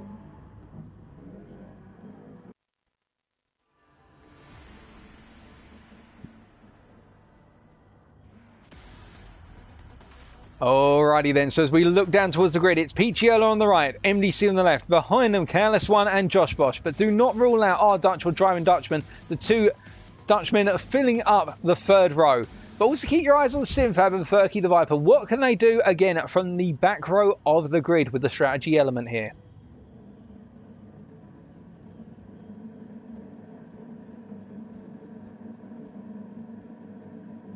And it's lights out and away we go, and it looks as though Careless One has had the best start of our front four runners and is immediately going for an attack on Josh Bosch, but Josh Bosch going defensive immediately, and Josh Bosch in fact actually getting alongside his teammate MDC and making a bit of a hash brown of it going into turn one. And hold on a second, we've even got a penalty being accrued for Son at turn one on that one, where it's all kicking off, and now they all concertina down into turn four for the first time of asking, and Dutchman and our Dutch are already going to war. It's a Dutch civil war, and Jerry R has decided he wants to get into that civil war as he finds them going 3 wide through turn 5, and it all comes down, and Jerry, our driver, has made it past our Dutch, but our Dutch now may go for a return move up the inside into 8, and our Dutch just find himself getting knocked, and Vallejo has gone into the back of our Dutch, and our Dutch has been able to hold on to position. Vallejo being the sportsman, K2 all the way up to P7 already. Well, that is a huge amount of gain by K2. And now the question is, and our Dutch is immediately into the pits. So, and we've also got some more drivers coming into the pits. We've got our Dutch, Simfab, Robert Dimikiro as well. So 3 drivers into the pits. And after one lap, it is Picciola ahead of MDC. And then behind them, it's Careless One. Josh Bosch dropping back to P4 after lap 1 and everything going on. We've got Driving Dutchman in P5 right now, pulling a bit of cork in the bottle against K2 and Jerry R driver, and Vallejo in P8 behind these guys. And then in P9 it's Furky the Viper, who has gained significantly on the opening lap, but that Subaru does look as though it's been in the war a little bit on that front bumper. The Race to Rule, the Canadian in P10, and then our Dutch in P11. Our Dutch, of course, having gone for that early pit stop, finds himself coming out just about in clear air, and Robert Dimikiro and Simfab pitting as well, finding themselves behind Trouser of Doom, who is yet to pit. So that means really our Dutch was the one who has got the most to gain out of this pit stop right now, because he's got that clear air, and Race to Rule just ahead of him, albeit Race to Rule is 1 second up the road, well not 1 second up the road, he's 2 seconds up the road, so our Dutch has got some time before he finds himself in the dirty air of the guy in front, and we have to wonder how it's going to work out for our Dutch. We'll keep our eyes on it as we see coming on to lap number 3 then, no change up the front 4 positions, but Dutchman holding off Jerry Ardro, who's gone for the move on K2, and he's up into P6 as K2 finds himself dropping down into the clutches of Vallejo for a little while here, but will K2 come back and go for a move? Not into turn 4, he's going to go around the outside to try and get the cut back, as you can see Jerry Ardro parking the car on the apex, and K2 going very wide as a result, and he's going to have to catch the car before it comes back on circuit, and he throws himself in on the inside of Vallejo going into turn 5, and Vallejo there has just been able to keep on to the position. So K2, because of that mistake, dropping down to P8, and now finding the Turkish winner Furky the Viper all over the back of him. And the question will be, of course, is what can Furky achieve for his current position as they both go to the inside, and Furky has to back out of it and return to the outside. K2 there responding to the attack from the Turkish driver, and as they come into the final corner once again, you can see K2 driving very defensively right now. It feels as though K2 just doesn't have the ability to let the places go, and this is going to cost the pair of them time as K2 is continuing to go defensive, and Furky is going to throw it around the outside here into turn 1, and he's going to be relying on the grip of those tyres, and he's just about going to get away with it, I think, here. Furky going for an extended move. It will come down into turn 4 if it's going to happen, and Furky going deep on the brakes, making sure K2 can't get the cut back, and Furky, after 4 corners, has gained P8. What a great chain of moves there from Furky to get the position, but of course now we've got K2 coming back at him, and K2 carrying a lot of momentum as they come up into turn 8 for the full time basket, and K2 sending it on the inside but going very deep, and our Dutch almost taking Furky out and just about catching the car in time. That was very close, but our Dutch up into P9, it is worth noting, up into P10, it's worth noting, ahead of Race to Rule. He has got past the Canadian and is now charging up the field ever further.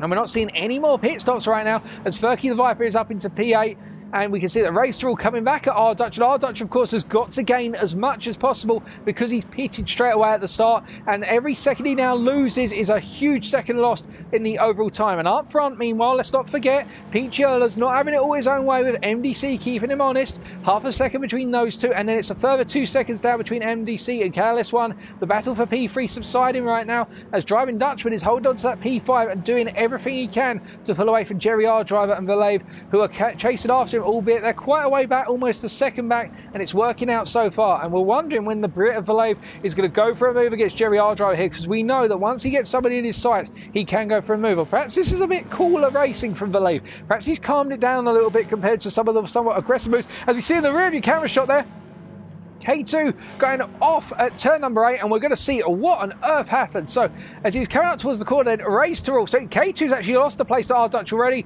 Race to Rule also comes through here, and as K2 comes out the corner just too early on the throttle and decides to go for a little bit of rallycross before coming back onto the circuit safely ahead of Trousers of Doom. So that's what happened there, and Trousers of Doom now going for the move, getting a little bit of action going on here from the British driver against the Dutch driver, and K2 going for the cutback there, and Trousers of Doom finding himself now set up for the inside line into turn 4. And I think Trousers has got it done. A little bit of contact there, a bit of argy-bargy, but Trousers of Doom has got it done, I think. But he's going to have to go to the inside for 5, and K2 is going to send it around the outside. There's contact, and K2 goes off, and he's going to come back across the circuit, rally crossing his way across the circuit here, and Simfab in P12, and Trousers of Doom lifted off completely, feeling that he was responsible for that incident. That's sportsmanship from Trousers of Doom.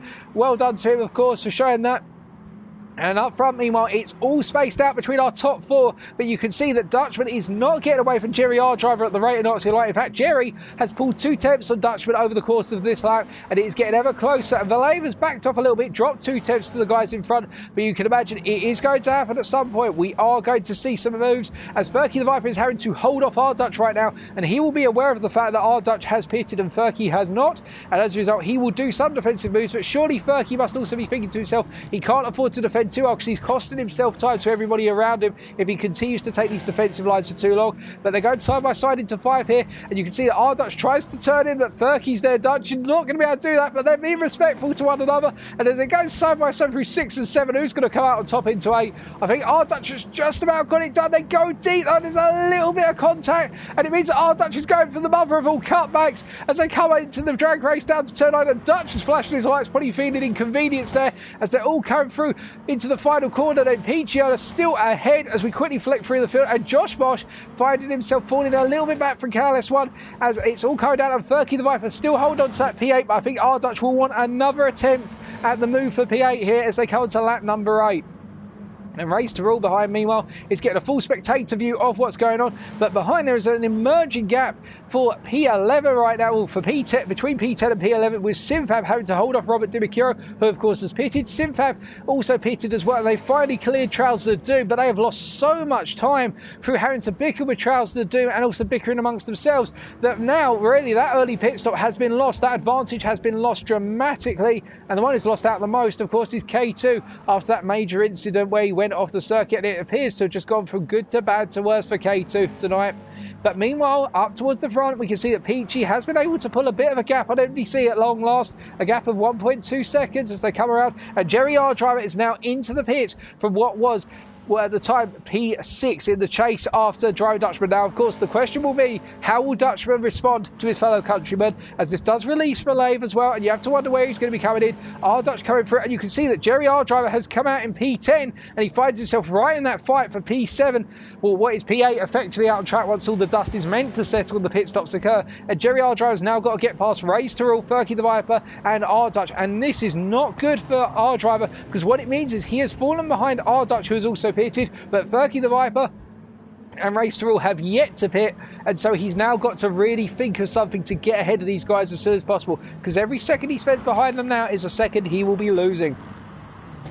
As they all come into turn 8 once again, and you can see Jerry Ardriver going for the move of Race to Rule. He noticed Rule went a little bit deep there. That was really smart placement by Jerry. I think he released the brake, noticing that the Canadian went deep, and now he's going to drag race it up towards turn number 9. And well, unfortunately, he did get the move done. I think Race to Rule actually wanted to go to the pit, so Jerry Ardriver backed out of it, noticing that the Canadian wanted to pit. So that's good news for Jerry Ardriver. He hasn't lost too much time, as he almost goes a little bit off at turn 9, but just about catches it in time. And now he's got to chase after the Turkishman ahead of him in the pursuit for P8 and higher tonight. He's got to clear these drivers as quickly as possible. But meanwhile, up front, that gap between Peachy earlier and MDC now up to 1.5 seconds, and it's 2.7 seconds back to KLS1, who is holding off Josh Bosch in P4, who's a second behind. It's then 3.5 seconds back to driving Dutchman, who right now is just putting in the consistent laps, and I think Dutchman will be going deep into the race before he pits. He knows he's got the clear air and no pressure, so why would he need to pit?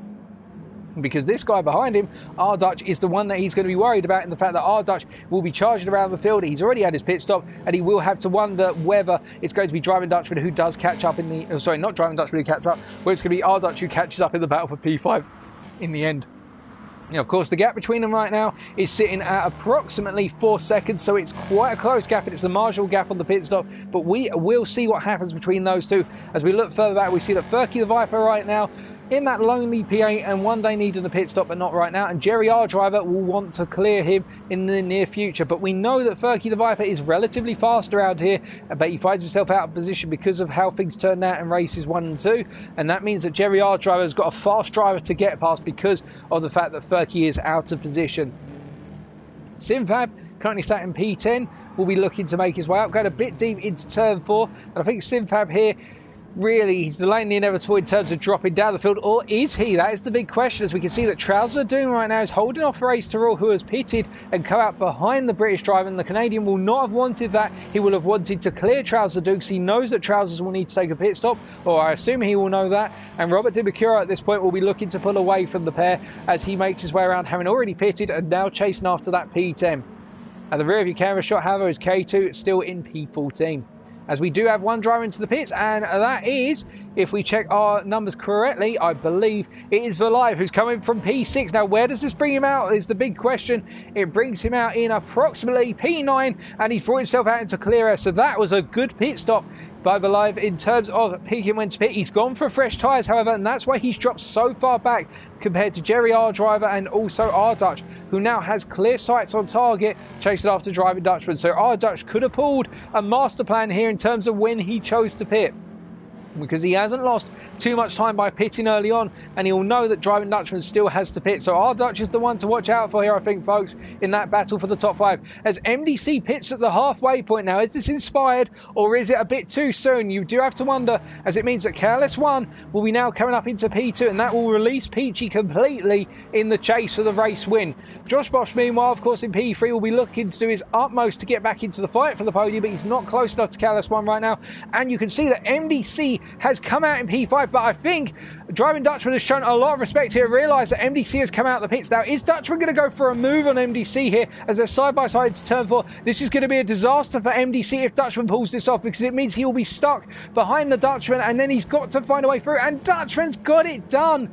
And this is going to cost them both times that R Dutch behind, but of course Dutchman needs to be wary of the fact that his fellow countryman in 6th is chasing after him, has already made his pit stop, but meanwhile MDC will need to get past Dutchman as soon as possible, because he's losing time right now being behind him. And did MDC take fresh tyres? He did, otherwise he would have come out a lot more ahead, but MDC using those fresher tyres already, and he's going to the inside here as Josh Bosch comes into the pits, and they're going to go side by side into turn 9 on lap 13. Josh Bosch, where will he come out in all of this? Will he go for a fresh set of tyres? And Josh Bosch, I think, is about to leave the pits based on the fact he's been in for a little while, and we've got blue flags being waved here, although I think that's a glitch. In fact, Josh Bosch has gone for a fresh set of tyres and comes out in P6. And by taking that fresh set, he's going to give himself a grip advantage, but he comes out behind R Dutch. Now, R Dutch, remember, has already pitted, and that means R Dutch right now has made huge gains in terms of the pit stops. And in fact, he finds himself ahead of Josh Bosch. Could he also get even further ahead? Because Dutchman's going to have to pit, and then you've got KLS1 who needs to pit. If they take tyres on, that's going to drop them even further back in terms of our timing screens, and that's the one to watch out. This man is on a charge, remember him, folks, because he is charging up the field like a man possessed, as we see all our drivers coming up in towards turn 8 gradually right now, and looking further down the field at this point, we can see that Valive, with the fact that he pitted just before the midpoint of the race in that P8, he's got that nice fresh air, as we see another driver coming into the pits, and that is Driving Dutchman into the pits, and that means R Dutch is now up into P4. He has jumped his fellow countryman, and the only other driver up ahead who he could potentially jump on pit stops, I reckon, would be KLS1. Unless Picciola makes a huge mistake, but the gap between R Dutch and KLS1 right now is 6 seconds, so that means KLS1 would need to pit and not take tyres to guarantee that he comes out ahead of R Dutch. Otherwise, it looks as though our podium is going to be flipped upside down a little bit, as Picciola has got a 7-second gap over KLS1, and he's just disappearing off into the distance. He's running for it right now, and I think it's going to be a race win for him, as Dutchman and Jerry Ardriver are coming side by side, and well, they're coming out of turn 5, and they're still side by side coming up into turn 7, and I think something has happened earlier in the lap. I think it might be where Dutchman has come out the pits and he's come out alongside Jerry R. Driver, and he's going for the cutback. His Dutchman against Jerry R. Driver. These guys now fighting for position, one of them both pitting, if I remember correctly. And I think, as we see in the rear view camera shot there, something has gone horrifically wrong for one of our drivers. We'll check that in a second. As they're going into turn number 9, neither one of them wants to give up the place, and Dutchman is just holding on right now as our driver is trying to stay in this fight for P6, and he's going to hold on to the outside line into turn 1 and try and go for that sneaky cutback, but Dutchman parks it on the apex and decides, you know what, you're not coming through, Jerry. There's no way through for you here. You're going to have to try again on a later lap. Now we're going to look a little bit further back and see what happened with Simfab, because that looked almost close for curtains as he was coming up into turn number 8 then, so he got a smooth line into 7. Now does he just simply get on the power too soon in 8? I think it's going to be our traditional. Yep, he's got on the power too soon and decided to do a little bit of rallycross. Right, that's fair enough, but the German was able to bring it back under control nice and easy, so no major concerns there. As we see Careless One now coming into the pits. Now, of course, this is going to be big, because if Careless One decides to put on tyres, I believe what that means is we are going to see our Dutch and Josh Bosch jump ahead of him in the battle for P3. And, well, we're going to wait and find out. And Careless One coming out the pits, and he has not put on a fresh set of tyres, but because of the fact MDC has had a clean run after getting past our Dutch and company, it means that Careless One has dropped a little bit closer to our Dutch and Josh Bosch, but in turn, his hand has been essentially twisted for him in the fact that he is on worn tyres, whereas our Dutch, for example, is on worn tyres as well, but Josh Bosch on those fresh tyres has got it all to do if he wants to get onto that podium now. So MDC is safe, and the gap between MDC and Picciola is 11.2 seconds. So MDC, I don't think, is going to be jumping Peachy in the pit stop unless Peachy makes the mother of all mistakes, in all honesty. But meanwhile, further down the field, Simfab right now, overdue a pit stop. No, not overdue a pit stop, correct me there. He has already had his pit stop and is running out on circuit in P9, holding off Race Through and Furky the Viper right now in the battle for P9. And this would be a good result for Simfab after what has been a disastrous night if the German can hold on with only 5 laps remaining. Well, it'll be 4 laps very shortly. And meanwhile, further up front, ahead of these guys, we've got Driving Dutchman leading the battle for P6 ahead of Jerry R. Driver. These guys having calmed it down now and having lost a number of places due to how the pit stops have played out. And you can see in the rear view camera shot there, the battle for P9 intensifying as Simfab goes defensive. Race to Rule decided to take the normal racing line into one, but then realised, oh goodness, Furky the Viper's going to try and go for a move. And Simfab has actually got it very wrong coming out of turn 1. And you can see that Race to Rule has tried to get alongside, but he's gone to the outside. And in his haste to brake, it means that Furky the Viper there has got a 2-for-1 special. We're going to watch that back, because that was some very smart placement from Furky. So as he came down here, watch Race to Rule, he's going to go deep because of the marbles and goes onto the grass, and you can see Simfab as well follows him suit, and it means Furky the Viper takes a 2-for-1 at turn 4. Well, my you love to see that one. And well, Race to Rule is trying to come back right now, but I don't think he's got the momentum to do it, despite going for the cutback out of 8. And Furky the Viper staying on the inside, going full defensive until he returns to the racing line, knowing that effectively that Race to Rule is not going to be able to go for the move on this lap. And MDC right now losing a little bit of time to Picciola still. That gap opened up by a further 10th over the course of lap 18. Behind him, Careless One has got our Dutch behind him, 5 tenths behind him, of course. And then Josh Bosch a further 1.5 seconds down on our Dutch, as that battle for P6 in the form of a Dutchman, as we look behind from the Dutchman's mobile at the moment. You can see Valive has actually gone for the move, and he's made it stick. That was some fantastic work from Valive as Picciola comes into the pits, and I think it is going to be your standard affair for Peachy. I don't think he's going to have to worry too much. Now, will he go for a fresh set of tyres, or will he just go for the safe route? And I think, yeah, he's gone for the safe route. He's going to come out, and look at the gap he's got, ladies and gentlemen. It's going to be a gap of approximately 8 seconds, if we remember correctly, in terms of our time screens. And no, it's a little bit shorter than that. My apologies, it's 6 seconds. Well done to Picciola. I think he's got this one in the bag. But meanwhile, in the battle for P3, we can see that our Dutch is all over the back of Careless One, who is starting to struggle on those heavily worn front tyres. I think it's the fronts in particular that are showing the way that front left is very heavily battered. And our Dutch trying to throw it around the outside as Careless One goes very tight to the inside and gets it wrong almost, as we can see that Careless One holding on as much as he can, but he went very deep into 5, just about caught it. But you can see our Dutch is all over the back of his fellow countryman, and will he try to send it here? He goes for the cutback line, he goes to the outside to get a very late apex, and our Dutch is going to go for it. He's just trying to get alongside, but Careless One blocks it off as Picciola begins our final lap of this evening. And you can see our Dutch going for a send, but he's not able to get it. He gets cut off in time, And we're just going to quickly look back at Valive's move earlier on in the race. So, well, he got it down to turn 1. My apologies. So we've missed that move. And now with 1 lap to go, it is Picciola up ahead, as we can see that Careless One holding on for dear life right now for his podium spot, the final spot on the podium. I think Josh Bosch has conceded to P5, and Driving Dutchman has got Valave all over the back of him as they're coming up towards the final lap, as Careless One goes very defensive into turn 4 and almost loses the car. And our Dutch was good enough to slam on the brakes to avoid clattering into the back of his fellow WRX driver. It's so close between these two guys right now. It could all kick off at any moment. I think our Dutch is going to have to do the mother of all sends into turn 9 right now to get this done. But after 21 laps, ladies and gentlemen, I am pleased to say from Finland, it will be Picciola who picks up back-to-back wins in the final race of tonight. He comes across the line to pick up the win, and behind him, having worked so hard throughout all 3 races tonight, will be the Brit of MDC. And in the battle for P3, Careless One has just held off our Dutch long enough to come home in P3, and it is Josh Bosch who will bring home P5. We then got Valave, who's made the move into turn 8 and come home in P6. Congratulations to Valave. And Driving Dutchman P7, Jerry R driver P8. Behind them, it will be Race to Rule in P9, ahead of Furky the Viper. Race to Rule finally getting past the Turkishman right at the end. Simfab in P11. He'll be a little bit remorseful. He wasn't able to gain more tonight. Robert Dimicuro in P12. Then Trouser Doom coming out the final corner. And he'll be coming across in P13. A night to forget for Trouser Doom, as it is for this man, K2, where it's just been a disastrous night as he comes across the line in spectacular fashion in P14 to complete our race in order. And once again, congratulations to our race winner, Picciola from Finland.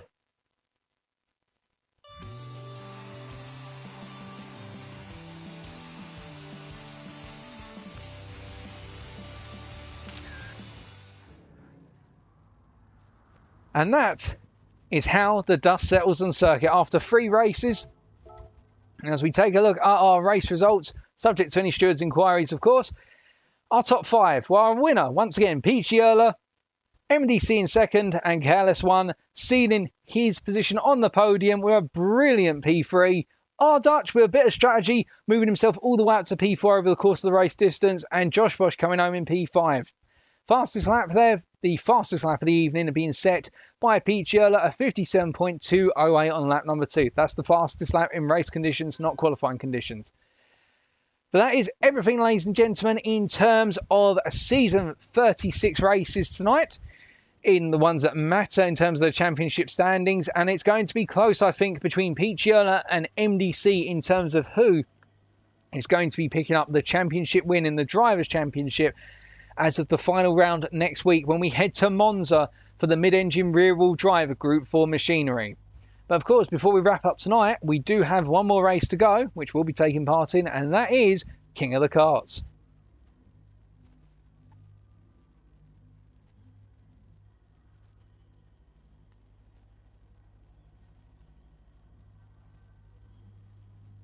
And we've just been asked by Rays Terrell whether we would like him to send us to the pits once again, like in the King of the Karts yesterday.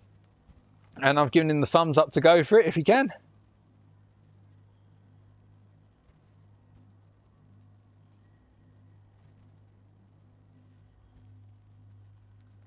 But congratulations to all of our drivers, particularly our podium finishers, and none more so than our race winners.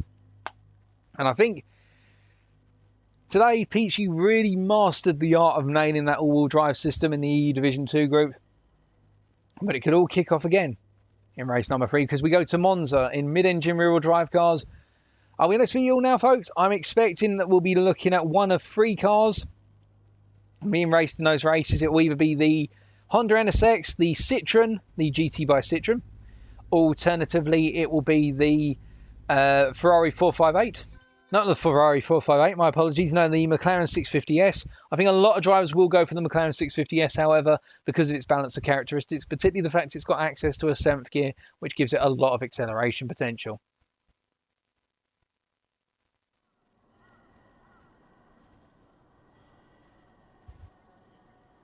As we get ready for King of the Karts, we've got our brand new little blue kart that GT Sport gave to us this evening.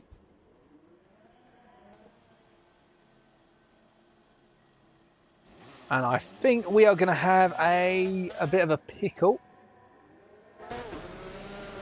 In fact, we are going to end up with a reverse camera out on circuit. No, we're not. That's good.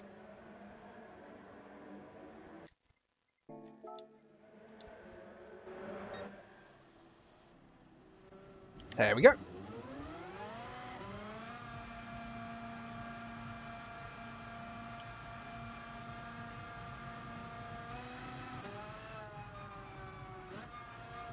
Ah, yes, that's a good point. We should refer to the Citroen for next week as the Moonmobile. We'll have to creep that one in there. And hello to Driving Dutchman in the chat. And also Pies in the chat. And to everyone who did tune in tonight and whose names I haven't called out, including Vitor Knight 21. It's been a fantastic race to know this week. I really look forward to what's achievable at Monza. As we get our King of the Karts session then underway, the second King of the Karts for this week.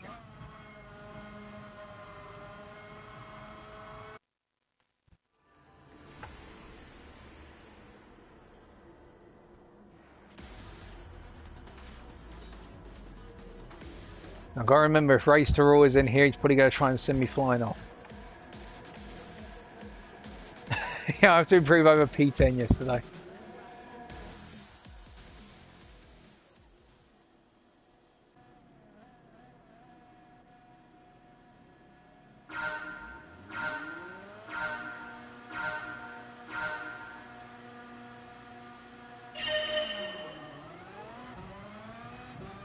Get rid of this traction control. Oh, go away.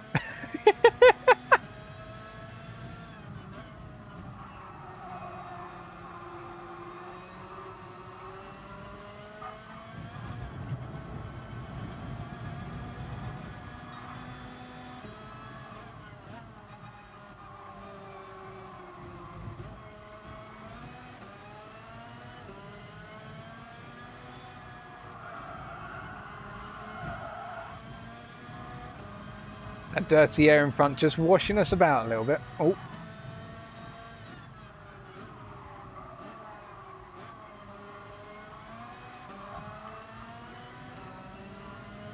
Go, Dutch, go! Get a move on!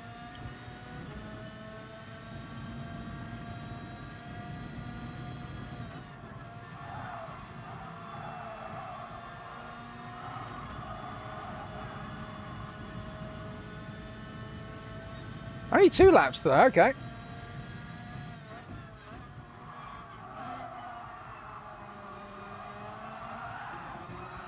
Oh, we got hit with a snap oversteer. Sorry, folks.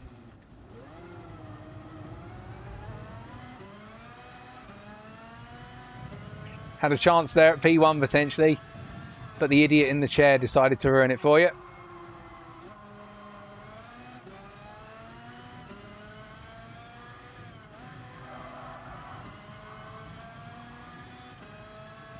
They could all start taking each other out though, to be fair.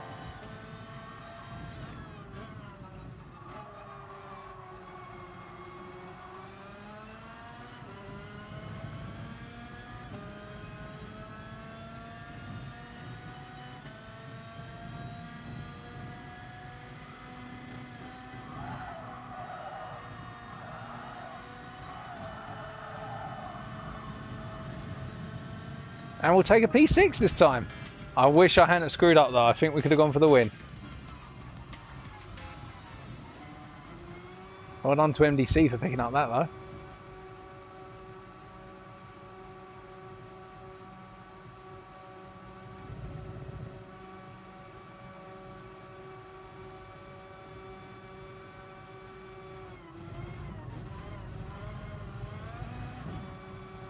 Yeah, it was an improvement to be fair, 4 places.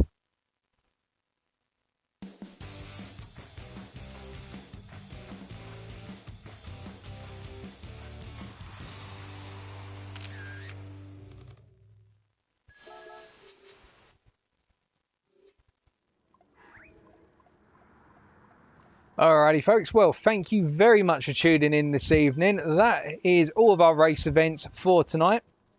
And really now we need to say farewell to Tsukuba and our Japanese host. We should thank them.